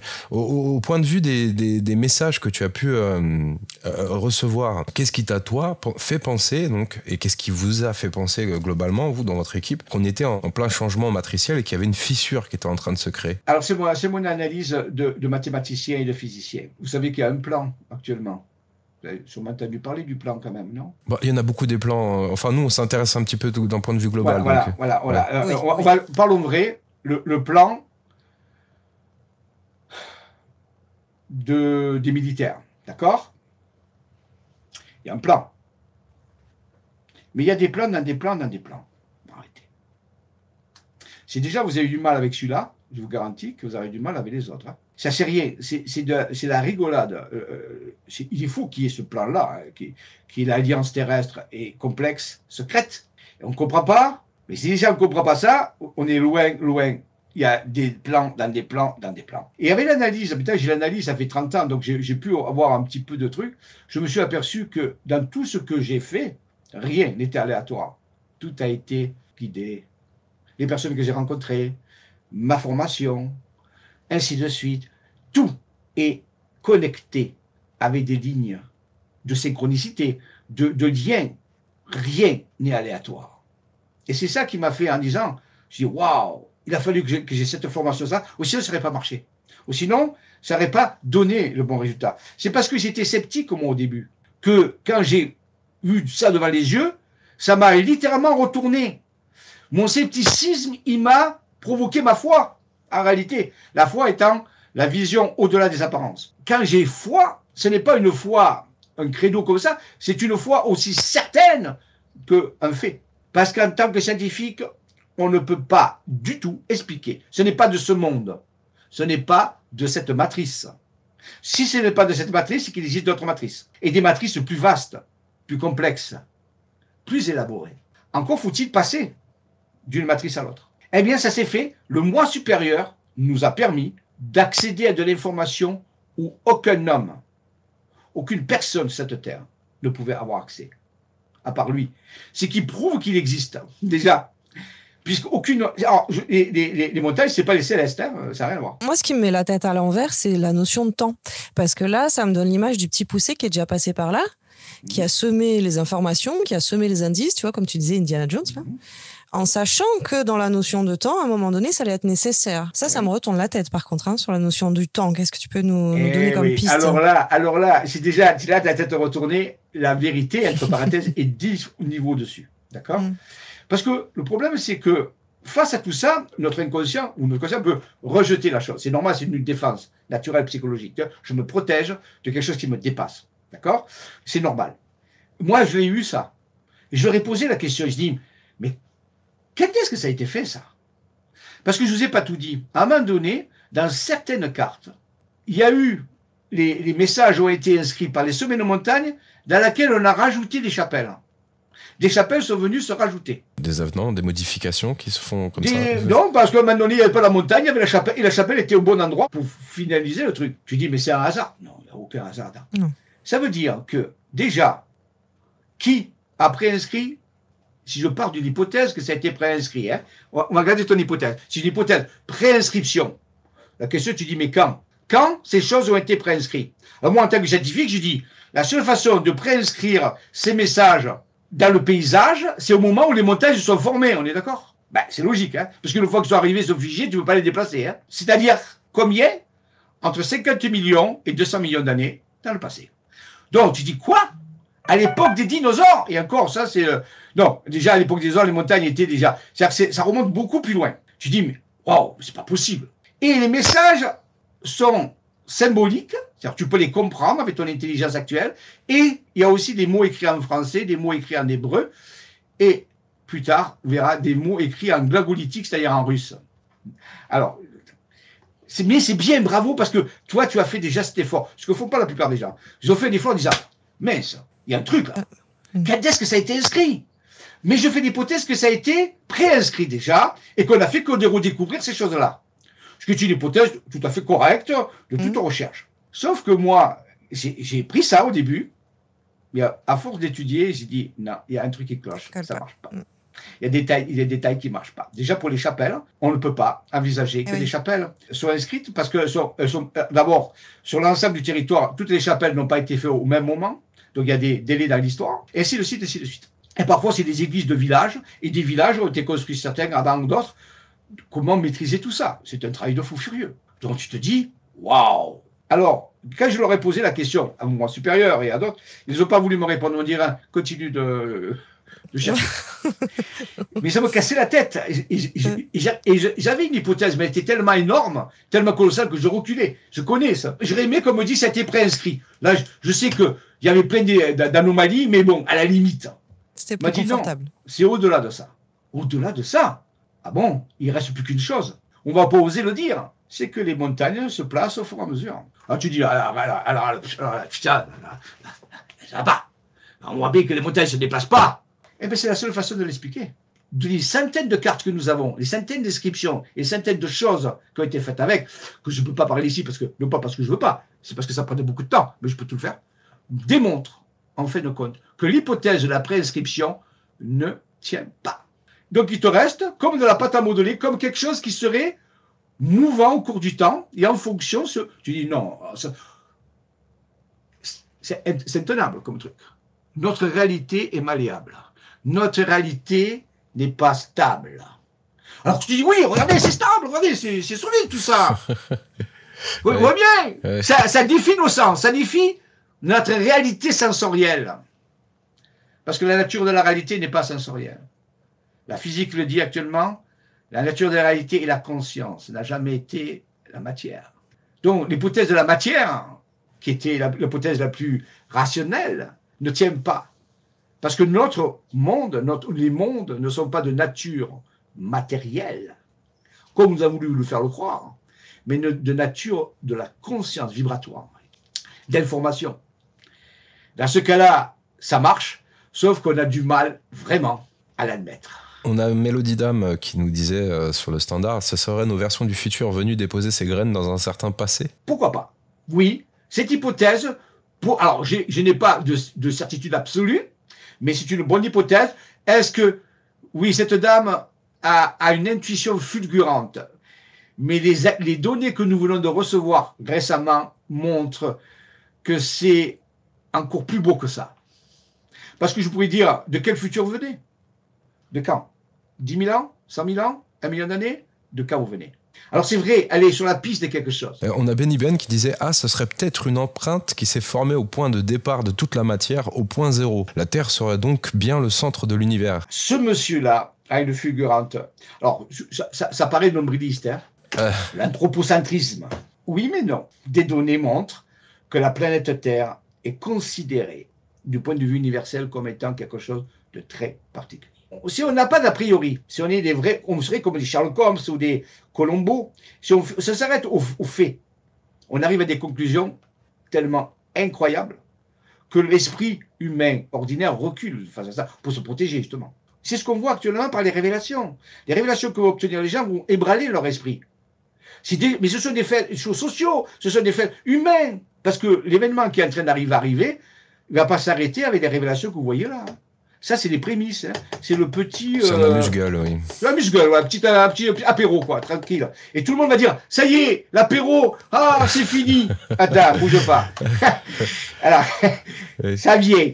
Et là, le lever de voile, l'apocalypsos, le lever de voile, va être d'une dimension tellement incroyable que la plupart des gens n'en vont pas pouvoir, même pas la comprendre, même pas l'admettre, même pas, comme on a du mal ici, avec les faits pourtant, à arriver à admettre ça. Mais est-ce qu'ils vont l'apercevoir, ne serait-ce que ça? Puisque, en fait, ils sont aveuglés. Alors, certains vont dire, ils se mettent sur un podium, ils disent, ils sont aveuglés. On est tous aveuglés, plus ou moins, par les médias, oui, bien sûr, par le divertissement. Hein, l'entertainment nous a complètement détruit le cerveau. Et j'ai envie de dire que ça va en s'empirant, si on veut pas être très optimiste. Mais néanmoins, tous ces changements, donc cette fissure implique forcément une sorte de grand écran, de grand dévoilement qui s'opérera aux yeux et au su de tous. Quelle forme il prendra? Puisque là, on est sur des éléments où tu disais, on était 70, on a fini par être 12. Bon, les gens ont peut-être vu ça comme une simple randonnée, finalement, oui, et une balade énergétique en pleine nature, ce qui est triste. Mais ça va changer, ça va encore s'amplifier. Alors, rien ne change tout seul. Tout le monde espère que quelque chose de magique va arriver et va régler nos problèmes. Moi, je vous le dis, c'est pas le cas. Les problèmes vont se régler si on s'implique et si on prend les choses en main. Par contre, à ce moment-là, on aura de l'aide. Mais pas avant. Donc rien ne va se régler comme ça. Justement, moi je voulais revenir par rapport à ce symbolisme, par rapport aussi à ces fameuses tuiles, puisqu'il y a des messages écrits, concrets, en latin en l'occurrence. Qu'est-ce qui t'ont inspiré, toi? Justement, ce qui m'a intéressé, c'est que j'ai analysé tout ça. Vous savez, j'étais là, je me rappelle, j'étais dans la voiture et on allait sur les chemins et je réfléchissais, mais ça veut dire quoi tous ces messages? Parce que il n'y avait pas de lien entre les messages apparents. Et je disais à Raymond, mais on a tous les morceaux, mais c'est quoi le message? Il me dit, ben, il faut les mettre en place. Mais c'est un puzzle qu'on n'avait pas le modèle, quelque part. Et moi, je me suis arrêté sur des morceaux de tuiles que j'appelle principaux. Pour moi, il y a eu des morceaux de tuiles principaux. C'est purement subjectif, hein, mais c'est moi qui me parlais. Par exemple, il y avait un morceau de tuile, il y a marqué « Mission céleste ». Donc ça veut dire qu'il y avait bien une mission à accomplir. Il y avait un morceau de tuile où il y avait marqué « Testamentum sacrare », qui veut dire le testament sacré. Alors le testament, c'est à la fois quelque chose qu'on lègue, mais c'est aussi une alliance, parce que un testament, le premier testament, le deuxième testament, hein, ce sont des alliances avec le divin. Donc ça veut dire qu'à la fois il y avait un legs et une alliance. Une alliance avec qui? Il y avait une mission céleste. Mission de quoi? Avec vaisseau céleste, avec accompagné par les célestes, relié au trésor du temple. C'est quoi ces templiers? Qu'est-ce qu'ils avaient comme message? Si vous disiez certaines choses des templiers, vous ne le croiriez pas. Vous ne connaissez, personne ne connaît les templiers. Tout le monde croit parce qu'on a écrit des bouquins. Non, bah oui. Il n'y a aucune connaissance sur les templiers. Donc en réalité, c'est quoi ça? Ben nous, moi j'en ai fait une mission. Moi j'ai dit on va se missionner. On va prendre cette possibilité, on va se missionner, et notre mission, on va la définir. On va, puisqu'on a reçu en testament ces morceaux de tuiles, on nous a légué, on y a mis de la sueur quand même pour les obtenir, hein. On ne nous a pas donné un cadeau, hein. On est allé les chercher, mais on a eu l'autorisation, hein, parce que sinon on ne pouvait pas le trouver. Hein. Et en réalité, on nous a dit, mais vous êtes missionné, c'est quoi votre mission? Il a fallu qu'on définisse notre mission, et à partir de la définition de la mission, eh bien on a mis les choses en place pour la faire. Mais on ne nous a pas fait de cadeau. On n'est pas venu nous livrer les moyens, la logistique et tout. Il a fallu faire de tout A à Z. De tout A à Z. Tout, tout, tout. Pas de petits trucs. Non, non, tout. Les structures qu'on a mis en place, des voyages. Et je sais de quoi je parle quand je dis il faut se prendre en main. Ils ne sont pas atterris en disant voilà, hop, 1 million d'euros, voilà, toutes les structures, allez, débrouillez-vous. J'aurais aimé faire ça parce que ça m'aurait été soulagé. Mais non, on a tout fait de A à Z. Et dans un contexte où toute ma vie, me suis caché. Pire qu'un criminel. Je vous le dis, pire qu'un criminel. Je me rappelle qu'il fallait que les gens qui passaient à côté de nous, qui nous prenaient pour des sectes, je vous le dis, ils avaient leur jugement, c'était fait direct, c'était direct. Alors qu'on était ouvert à tout le monde, on n'a jamais fait quoi que ce soit. Eh bien non, on était toujours jugés, il fallait se cacher. Les criminels, ils sont ascensionnés entre potes. Alors nous, nous et les autres, hein, il fallait que se protègent. Dans un contexte pas du tout favorable. Dans des sujets très particulier. Mais on a quand même continué. On a tué jusqu'au bout parce que la mission était tellement importante. Parce que c'était pour l'humanité. C'était pour servir l'humanité. C'était pour améliorer le résultat. Parce qu'on nous avait avertis. Toutes ces choses qui s'est passées, on le savait. On savait qu'il allait y avoir ça.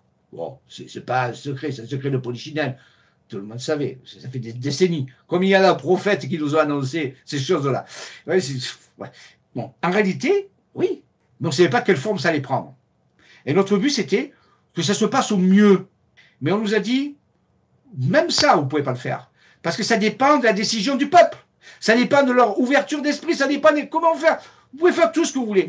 Mais en réalité, tu peux servir tout le meilleur repas du monde. Si la personne n'a pas faim, elle ne mange pas. Tu peux donner les meilleurs vins du monde si la personne n'a pas soif. Elle ne boit pas.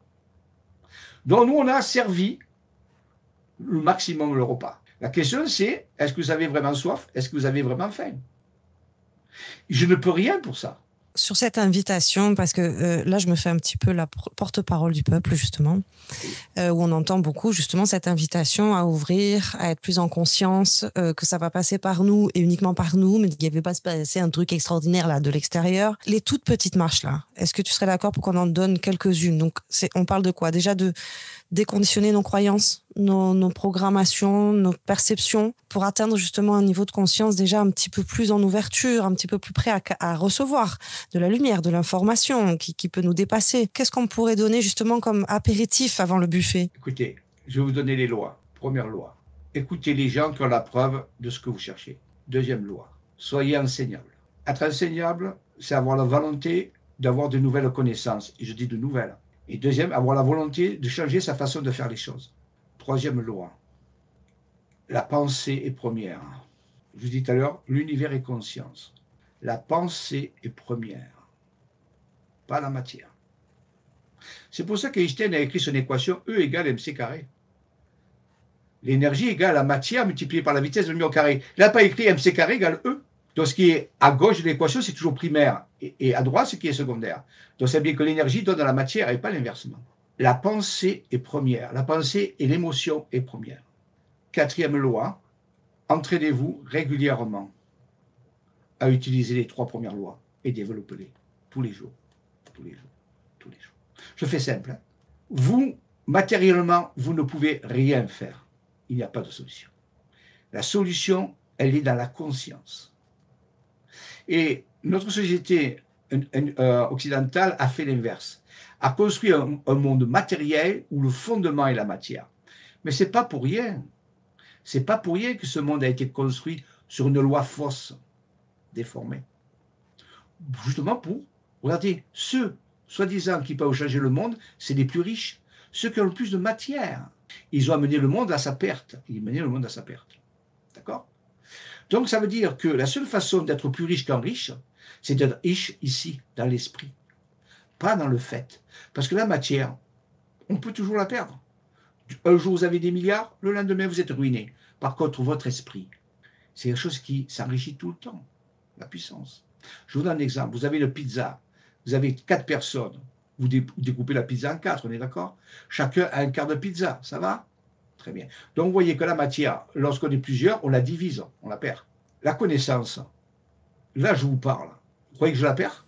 Non, bien sûr, c'est le démultiplie. Vous la gagnez, elle se multiplie. Vous comprenez, c'est évident, élémentaire. Donc, mais la plupart des gens voient l'inverse. Ils pensent que c'est la matière, Non, regardez où ça vous mène.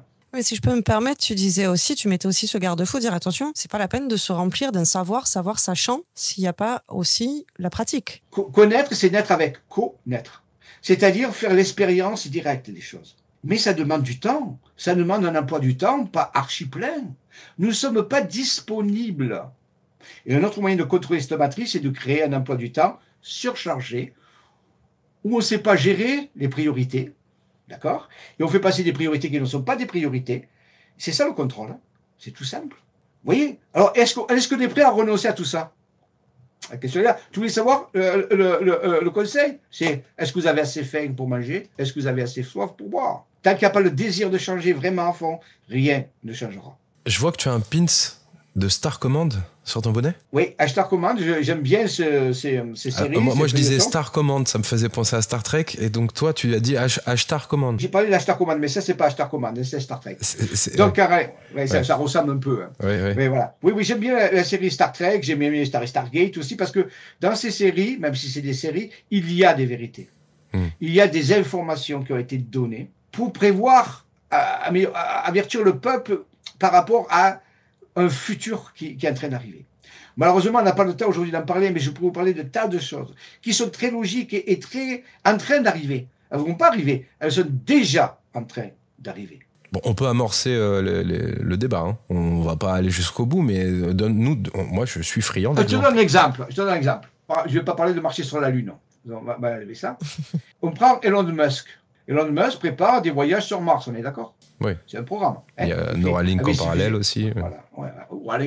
C'est tout à fait inutile, hein, parce que Mars est déjà habité avec des bases. On n'ira jamais sur Mars. On y est déjà. Ah, donc des bases humaines. Et pas qu'humaines. Quand la révélation va arriver, vous allez passer du Moyen-Âge au XXIe siècle d'un coup. On ne va pas vous dire que les ovnis existent. Vous allez découvrir par vous-même que ça fait plusieurs décennies qu'il y a des humains qui ont des vaisseaux du type Star Trek et le type Star Wars. Qu'il y a eu des humains qui sont allés dans des systèmes stellaires, des terriens je parle, des systèmes stellaires. Qu'il y a plein de choses que vous n'avez aucune idée et qui se passent actuellement. Alors comment faire pour annoncer ça aux gens? Alors que les gens ils disent « Je ne sais pas si les ovnis existent ». Ok, on ne va pas vous dire qu'ils existent. On va vous lever le voile et vous allez avoir un flash. Vous allez dire, c'est comme le film, là, comment il s'appelait, qui sort de la maison, qui voit que toute sa vie était un décor. Le Truman Show. Truman Show, c'est littéralement ça. Vous avez passé la frontière. Et là, vous allez être choqué. Non pas que du point de vue spatial, mais à tous les niveaux. Tous les niveaux. Les voiles vont tomber. C'est déjà le cas. Enfin, pour ma part, je suis, tu dois connaître le projet Camelot avec Kerry Cassidy et Bill Ryan, qui date d'il y a plus de 20 ans. Et on a des divulgations tous les ans. On a eu, parce qu'il y en a de moins en moins maintenant. Kerry Cassidy est peut-être parti dans une démarche un peu plus égotique, malheureusement, mais à l'époque, c'était très authentique. On avait des interviews. Enfin, moi, j'ai entendu parler aussi de Jump Room, par exemple, Donc, de sorte de porte spatiale. Tu parlais de Stargate, hein, des passages. La science-fiction reprend tous ces exemples et les illustre à merveille dans chacune de leurs productions. On se demande si les producteurs et les réalisateurs ne font pas partie de ces fameuses sociétés secrètes, in fine. Puisque, ok, au début, on se dit que c'est de la romance, on se dit qu'il y a un script, un scénario, que c'est le fruit de l'imagination d'une personne. Mais au fur et à mesure, les éléments se recoupent. Et comme disait David Icke, reliez les points, vous verrez l'éléphant dans le salon. Voilà. Et sauf que, bon, effectivement, il faut avoir un certain goût pour ces histoires-là, pour suivre ces sources-là, qui, évidemment, si demain ça arrive... avec des preuves tout autres au JT aux 20h sur TF1, ça va être plus compliqué. Alors du coup, dissonance cognitive, massive, quoi, saignement de nez général, qu'est-ce qui va se passer? C'est ça qui retient l'Alliance en réalité. Ouais. Tout est déjà joué depuis longtemps. C'est la réaction du peuple à ces révélations qui n'est pas maîtrisée. Le peuple a été déjà choqué avec le Covid, enfin, entre parenthèses, cette crise sanitaire. Et si on y déverse d'un coup avec des preuves, la différence énorme qui existe entre ce qu'il pense être et de ce qui est, la dissonance cognitive sera maximum. Et comme nous sommes des organismes débilités avec la pollution, avec les radiations, ainsi de suite, on est très fragile. Notre civilisation est très fragile. Donc en réalité, ils ne savent pas comment faire pour pouvoir révéler ces choses sans provoquer l'effondrement de la civilisation. Donc on passe par le soft power. Ouais. On y va tout doucement avec de la vaseline. Exactement. Sinon, alors le but de l'Alliance, c'est pas d'effondrer le monde. C'était le but du Deep State.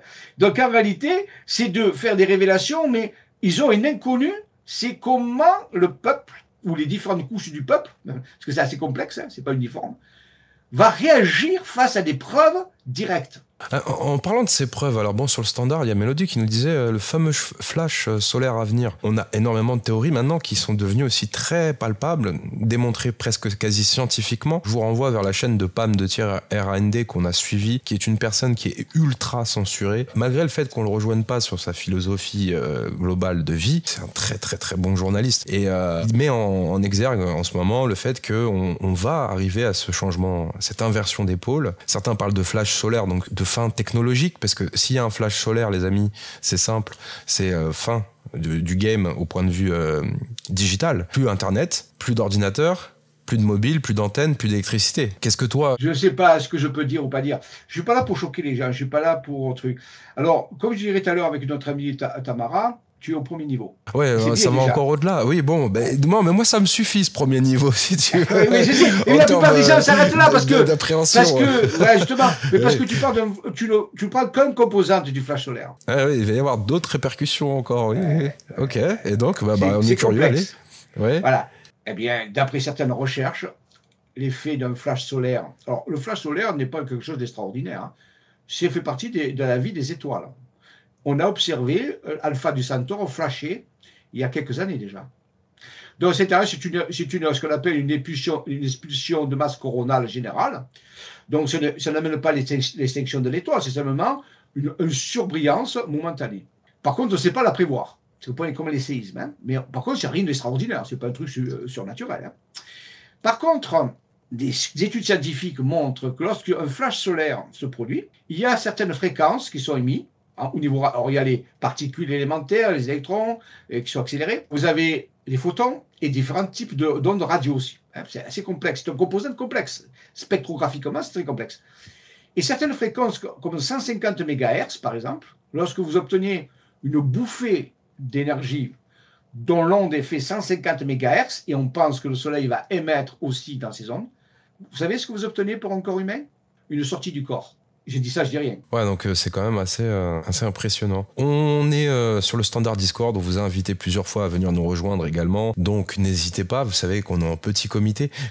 Tamara, tu vois, quand on voit les audiences qu'on fait sur YouTube, on se dit que les gens n'ont pas saisi le coche encore par rapport à Discord. Hein. On est très très on se dit qu'on est le 2 janvier. Aussi, on est le 2 janvier, effectivement. Et que déjà, pour toi et pour moi, il nous a fallu beaucoup de... Alors, attends, oui, certes. On est le 2, c'est parti. Donc, imagine que pour les gens, c'est pareil, ils se remettent. On a notre première personne qui nous rejoint sur le standard et elle fait partie de l'équipe, c'est Mélodie, on te salue. Merci beaucoup, bonsoir. Pour Jean-Michel, du coup, j'ai vu qu'il y avait un sommet qui se qui se prépare là à Limoges. Et je sais que j'imagine que la plupart des personnes qui seront présentes sont des personnes, on va dire, déjà averties de toutes ces choses-là. Et ma question est, selon vous, quel est l'impact, justement, on va appeler ça vibratoire, quel est l'impact vibratoire de ce genre d'événements qui peuvent permettre d'ouvrir les consciences, malgré le fait que le public sera déjà rempli de personnes qui sont déjà averties, justement. Très bonne question. Alors oui, c'est on mettra les photos, j'enverrai les photos à René, de ce symposium qui se déroulera le 16, 17 et 18 mars 2024 à Limoges, au Zénith de Limoges. Ouais. Pendant 3 jours, il y a 12 personnes et des experts qui vont parler sur différents sujets scientifiques, galactiques et humains. Avec aussi de la scénarisation, il y aura des musiciens, il y aura des chansons, il y aura de la scénarisation, il y aura de la mise en scène aussi. Alors, en France, ça n'existe jamais. Ça n'a jamais été fait. Surtout France, c'est un pays très aux États-Unis, oui, mais en France, non. Et 3000 personnes sont attendues. Donc, c'est un énorme événement. Au début, je vais vous dire, c'est mon opinion, attention. Au début, c'était comme ça. On disait, on va organiser un symposium pour ceci, cela. Puisqu'on a créé une ONG. Ça fait 2 ans, on a créé une ONG qui s'appelle Organisation non gouvernementale, qui est basée en Suisse, à Lausanne, et qui s'appelle Alliance Céleste, au pluriel. Très clair, hein. Nous, on n'a pas les milliards, on n'est pas subventionné par les milliardaires, donc on a 200 adhérents, voilà. Et on a organisé ça pour faire connaître notre travail, qui est de créer des liens d'amitié humano-céleste. Nous, on ne veut pas rencontrer des célestes sur le point de vue commercial ou du point de vue politique. On veut les rencontrer comme des amis. Alors, ça peut vous paraître bizarre, mais c'est ça notre dada. C'est des liens d'amitié. Et après, il peut s'échanger des choses, bien sûr, comme dans tous les amis. Mais des célestes bienveillants de façon amicale. Alors, comment je peux être aussi certain? Parce que dans ma vie, j'ai eu 20 types de rencontres différentes. Donc, c'est OK. C'est réalisé. Et au début, c'était ce symposium. Et il n'y a pas si longtemps, on a reçu des nouvelles informations cartographiques, guématriques aussi. Bon, je n'en ai pas parlé, c'est le deuxième outil, qui nous ont montré que c'était plus qu'un symposium, que c'était au-delà de ça, qu'un contact était possible officiellement. Je vous dis les choses. Il y a très peu de gens qui le savent parce que c'est très récent. Je suis en train à peine de travailler dessus. Qu'un contact allait être possible avec un vaisseau mère au-dessus du Zénith le 17 mars. Oula, bon, avec cet effet d'annonce, là, on va vous faire une bonne publicité. Alors, je crois que c'est Mathieu de la chaîne Civilisation 5D, Mélodie, c'est ça, qui est à l'origine, à l'initiative de ce symposium? Non. Il y a 1 an, au mois de janvier, on avait invité Anne Givaudan. Oui, il y a même Idriss Aberkane qui doit venir, logiquement. Voilà, Jean-Jacques Charbonnier également. C'est le dernier truc. Ouais. Mais faut donner à César ce qui est à César. Hein. C'est Madame Givaudan, on l'a invitée, on a fait une émission avec elle, et à la fin on lui dit, et d'après vous, c'est quoi la prochaine étape? Alors on dit, un colloque, et d'un coup dans mon esprit, l'esprit a fait, c'est ça. Et c'est de là qu'est partie l'idée du symposium. Donc tu es à l'origine, à l'initiative de ce fameux symposium dont beaucoup de gens parlent. Disons que j'ai rendu concret l'idée de Madame Givaudan. C'est super. Bon, alors du coup, on a des invitations chez Amdessine éventuellement. Alors, vous pouvez voir avec Annick Tuffery, qui est, moi, je suis seulement le directeur de l'ONG, donc moi je m'occupe de la recherche et développement. C'est elle, je reconnais, qui fait tout le job de fou furieux, parce que bienvenue sur Terre, parce que là, vraiment on aimerait bien couvrir l'événement, effectivement, parce que ça promet. Mais je peux vous mettre en rapport avec Annick Tuffery, qui est une amie à moi, et elle qui est la présidente de l'ONG France, parce que normalement, comme c'est international, il doit y avoir plusieurs pays. Alors pour l'instant, on a développé un pays, et c'est déjà pas mal. Bon, c'est la France, voilà. Et c'est elle qui s'occupe de tout ça. Elle fait tout. Moi, je sais vraiment, je fais des recherches et des développements, quoi, voilà. Donc, mais avec plaisir, hein, parce que si vous pouvez parler de cet événement et c'est nouveau ça, parce que moi, quand j'ai reçu ces informations, donc j'ai dit, attendez les gars, déjà, faire un symposium avec 3000 personnes au Zénith en France, c'est énorme. Ils m'ont dit, oui, sauf que ça, c'est que la couverture, c'est le premier niveau. Quoi? Et là, ils sont arrivés avec leurs cartes et avec leur guématrie, les célestes, et avec des contacts, ils nous ont dit, non, il faut faire tapis. Va y avoir un contact. Alors là, tu nous fais un teasing. Et puis alors, c'est marrant, encore une synchronicité. J'ai produit un Zénith, le Zénith de Toulon en l'occurrence, en 2019. Et on était 3000.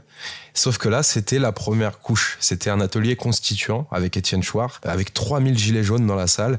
C'était exceptionnel. Je vous invite à aller voir l'émission qu'on a faite récemment avec Étienne Chouard. Et celle avec Anne. On a parlé aussi avec Anne sur la fin de l'émission du symposium. On avait déjà commencé à semer les petites graines. Oui. Il n'y a pas de hasard dans la logique des. Oui. Alors, il y a déjà 1500 personnes inscrites. Alors, il y a très peu de gens qui savent. Je vous donne un secret. Ce n'est pas un secret, on en a parlé, mais il n'y a personne qui le sait. Très peu. Le 26 septembre, après avoir fait une opération sur le terrain, on est allé, avec Annick Tufferé et ma compagne, au Zénith, rencontrer l'équipe administrative. Il fallait bien qu'on rencontre ce que c'est ce truc. Bon, on y va, c'était un mardi, je me rappelle. Et on passe à l'après-midi, sympathique, il nous faut visiter le Zénith, comment ça marche et tout. Il faut savoir quand même. Bon.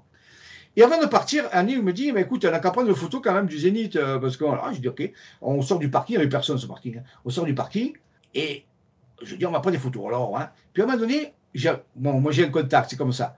On m'envoie une parole, on me dit, prends des photos au-dessus du Zénith. Pourquoi? C'était couvert, le temps, tout. Prends des photos au-dessus du Zénith. Bon. Je prends une photo avec mon mobile, bon.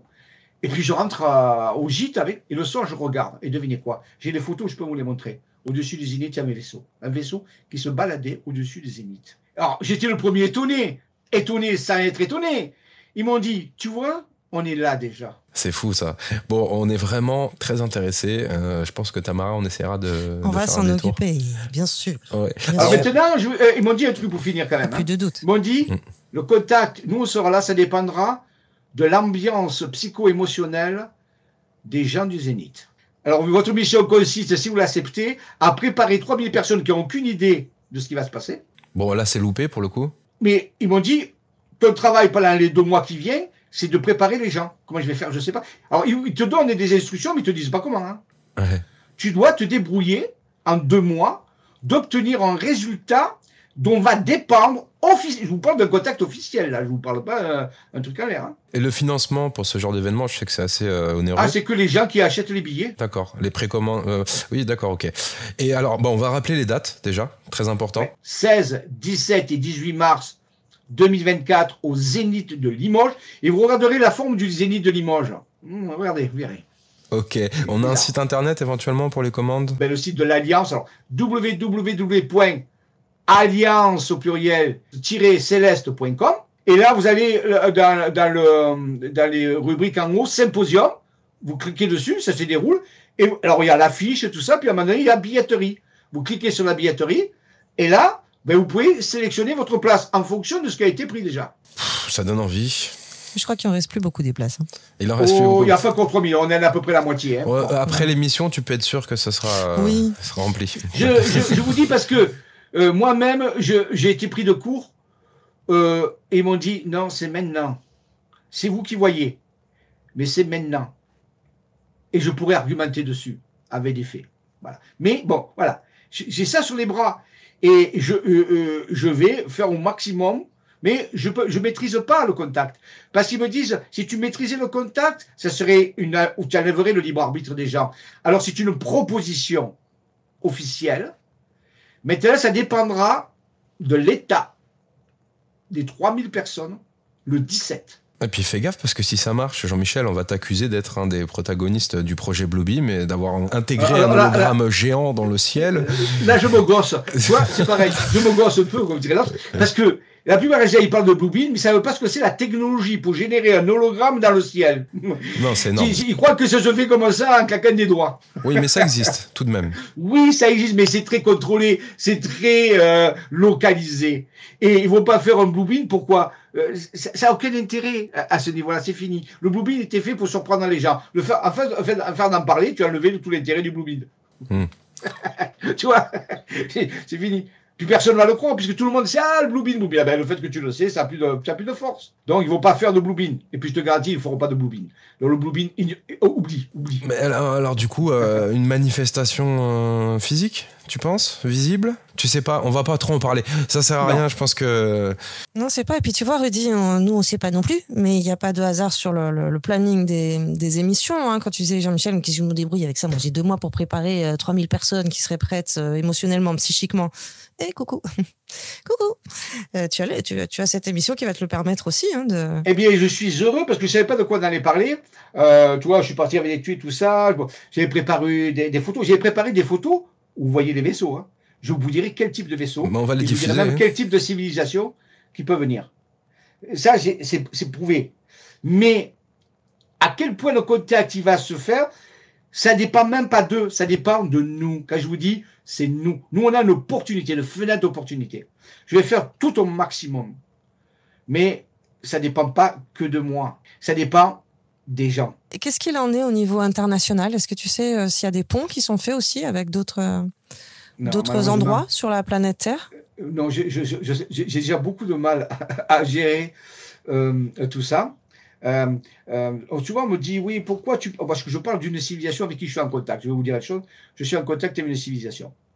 Quand je dis je suis en contact, vous savez, je ne dis pas les mots en l'air. Hein. Cette civilisation résonne avec moi. Je n'ai pas joué au dé. Hein.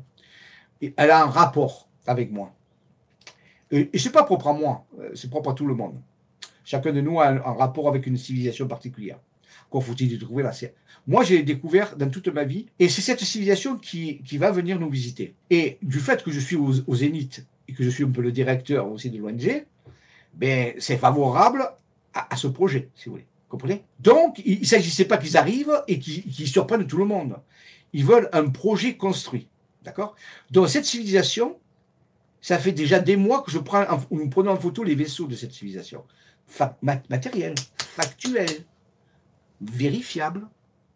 Et je ne suis pas le seul. Il y a de plus en plus de personnes qui commencent à prendre les photos de ce type de vaisseau, alors qu'avant, personne ne les prenait. J'ai noté ça.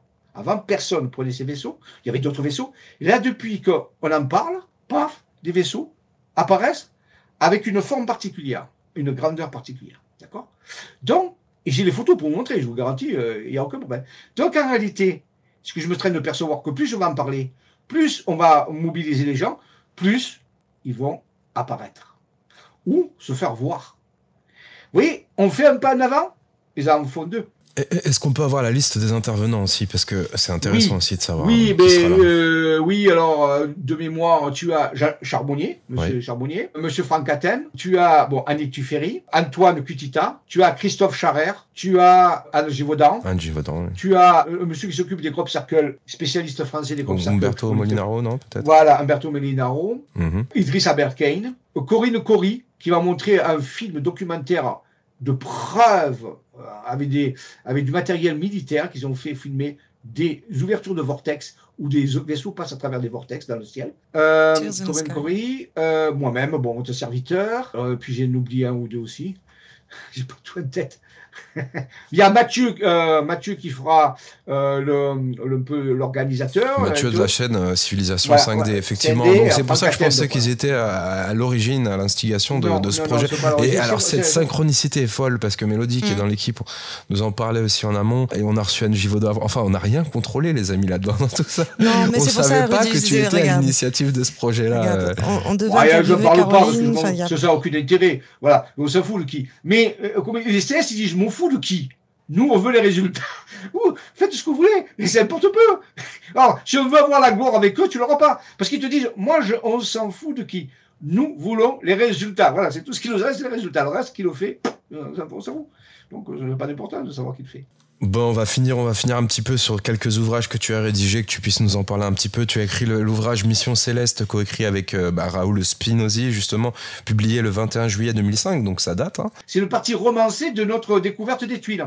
Raymond l'a écrit à l'époque, le parti romancé, comment on a trouvé des tuiles. Donc, il y a tome 1, tome 2, la Mission Céleste. Oui, le tome 2 qui est sorti l'année d'après, en 2006. Voilà, ouais. c'est ça. Alors, c'est difficile à trouver parce que la maison d'édition a disparu, je crois. Oh, sur Amazon, t'inquiète pas, en fait. Oui, mais c'est comme pour Guy Diès. Alors, beaucoup de gens reviennent vers nous en disant Guy Diès parle de souveraineté, mais elle est sur Amazon. Elle a critiqué elle-même Amazon pendant notre émission. Sachez, les amis, que les écrivains sont sur Amazon principalement parce que des intermédiaires viennent les mettre sur Amazon. C'est pas eux, volontairement, qui... Voilà. C'est ce qu'on appelle de l'achat-revente, hein, du dropshipping, tout ce que vous voulez. Ils arbitrent d'un prix à l'autre, d'une plateforme à l'autre. Voilà. Petite parenthèse clos. Donc oui, tu es sur Amazon, je pense. Tu as aussi un ouvrage qui s'appelle OVNI en 2000. Voilà, j'ai écrit avec ça, coécrit avec un ami Marie. à moi qui est décédé, Roger-Luc Marie, qui était un journaliste aussi, qui était un très grand ésotériste. Et on a écrit ensemble, moi la partie scientifique, ou la partie un peu plus, on peut dire, symbolique. Voilà, on a co-créé ça. Alors, en 2000, pourquoi? Parce qu'à l'époque, c'était en 96. 96, voilà. Ouais, Oui, c'est très ancien. Mais il parle de certaines choses qui sont toujours valables actuellement à ce niveau-là. Et aussi, voilà, fait des choses importantes. C'est super, c'est vraiment encore une émission magique, n'est-ce pas Tamara? Mais oui, encore une émission où on en reste un petit peu, tu vois, en mode, bon, alors c'est quand qu'on se revoit et quand est-ce qu'on continue cet entretien? Je vous ai dit 1%, des choses. Ouais. Non, mais attends, ça se sent. Tu as fait des conférences, tu as fait, je sais pas, 10-15 conférences de plusieurs heures sur les Jedi déjà. Ça m'avait intrigué. Il y a toute une liste de contenus que auxquels vous pouvez avoir accès. Je sais que certains te connaissent, mais les néophytes ne te connaissent pas encore. Donc on va créer un pont encore une fois, j'espère, amener plus de gens. Puis alors avec ce symposium qui arrive, ma foi, il faut vraiment être présent et accueillir le moment. Et Rudy, il veut dire un truc. Notre mission consiste, si vous l'acceptez, à rendre la gloire à la France. La France rayonnante. Le rôle sacré de la France est elle qui va libérer le monde. Si tu vas à Paris, devant le Grand Palais, tu peux vérifier. Moi, je suis allé 10 fois. Les Parisiens ne le savent même pas. Devant le Grand Palais, pas loin de Champs-Élysées, ou à l'Élysée, je veux dire, il y a une statue de Charles de Gaulle. D'accord? Elle est grande, en bronze. En dessous de la statue, il y a tu peux même trouver sur Internet le texte. Il y a un texte qui est gravé. Il y a marqué ceci, écoute bien. Mémoire de guerre de Charles de Gaulle. Il y a un pacte 20 fois séculaire entre la grandeur de la France et la liberté du monde. Sauf que 20 fois séculaire, ça fait 20 fois ça fait 2000 ans. Ça répond déjà aussi, tu vois, la suite de la question, tu dirais, est-ce qu'au niveau international, et est-ce que si on zoome encore un peu plus, quand même en France, il se passe quelque chose? C'est ce qu'on voit aussi au fil des émissions avec les différents intervenants. Tu ne fais qu'appuyer là-dessus. La France, son rôle n'est pas politique, n'est pas économique. Il est spirituel dans le sens pas religieux, de la conscience. Et c'est pas nouveau. Elle a été préparée depuis des centaines, selon des millénaires à ce rôle. Et on est là en train de l'accomplir. Comment? Je ne le sais pas. Par contre, on va le faire. Eh ben, on restera sur ces phrases-là, ça nous fait un teasing, un cliffhanger, comme ils disent, assez intense, je pense, hein, pour notre communauté. Je vous remercie, je te remercie Jean-Michel d'avoir été présent parmi nous. Merci beaucoup Tamara d'avoir co-animé l'émission. Je te souhaite aussi Jean-Michel une excellente année 2024, en vous souhaitant vraiment bon courage aussi également pour la préparation, sachant que c'est pas des petites organisations, ce genre d'événements. Remercie aussi à ceux qui nous ont suivis aussi sur Discord et qui sont sur le standard. On est en petit comité encore. Tamara, on le reprécise, vous voulez participer aux enregistrements, passez à l'antenne, posez vos questions directement aux intervenants, venez, inscrivez-vous sur Discord. Quoi d'autre? C'est facile. Un peu fastidieux pour ceux qui sont un peu dépassés par la technologie, et encore que ça prend 3 minutes en réalité. On y arrive. Oui. Non, vous l'avez demandé, on l'a mis en place. C'est accessible et c'était le but, hein, c'était de vous donner la parole aussi pendant les enregistrements. Donc, c'est chose faite. Il ne reste plus que vous. À très bientôt, Jean-Michel. Merci. Longue vie et prospérité à chacun. Merci. On vous retrouve sur www.amdessine.com pour vous inscrire en tant que praticien alternatif, quantique ou holistique. C'est gratuit, profitez-en. On remercie aussi les gens qui sont dans notre équipe. Mélodie qui nous a aidés aujourd'hui aussi, qui est venue nous rejoindre et nous parler de ce fameux symposium. Et tous les autres dans l'équipe qu'on ne recitera pas encore à nouveau. Vous êtes une bonne quinzaine. Grâce à vous, on avance encore davantage. Si vous voulez rejoindre l'équipe et gonfler nos rangs, n'hésitez pas à aller sur le site aussi. Il y a un encart spécialement dédié à cela. On vous dit à très bientôt.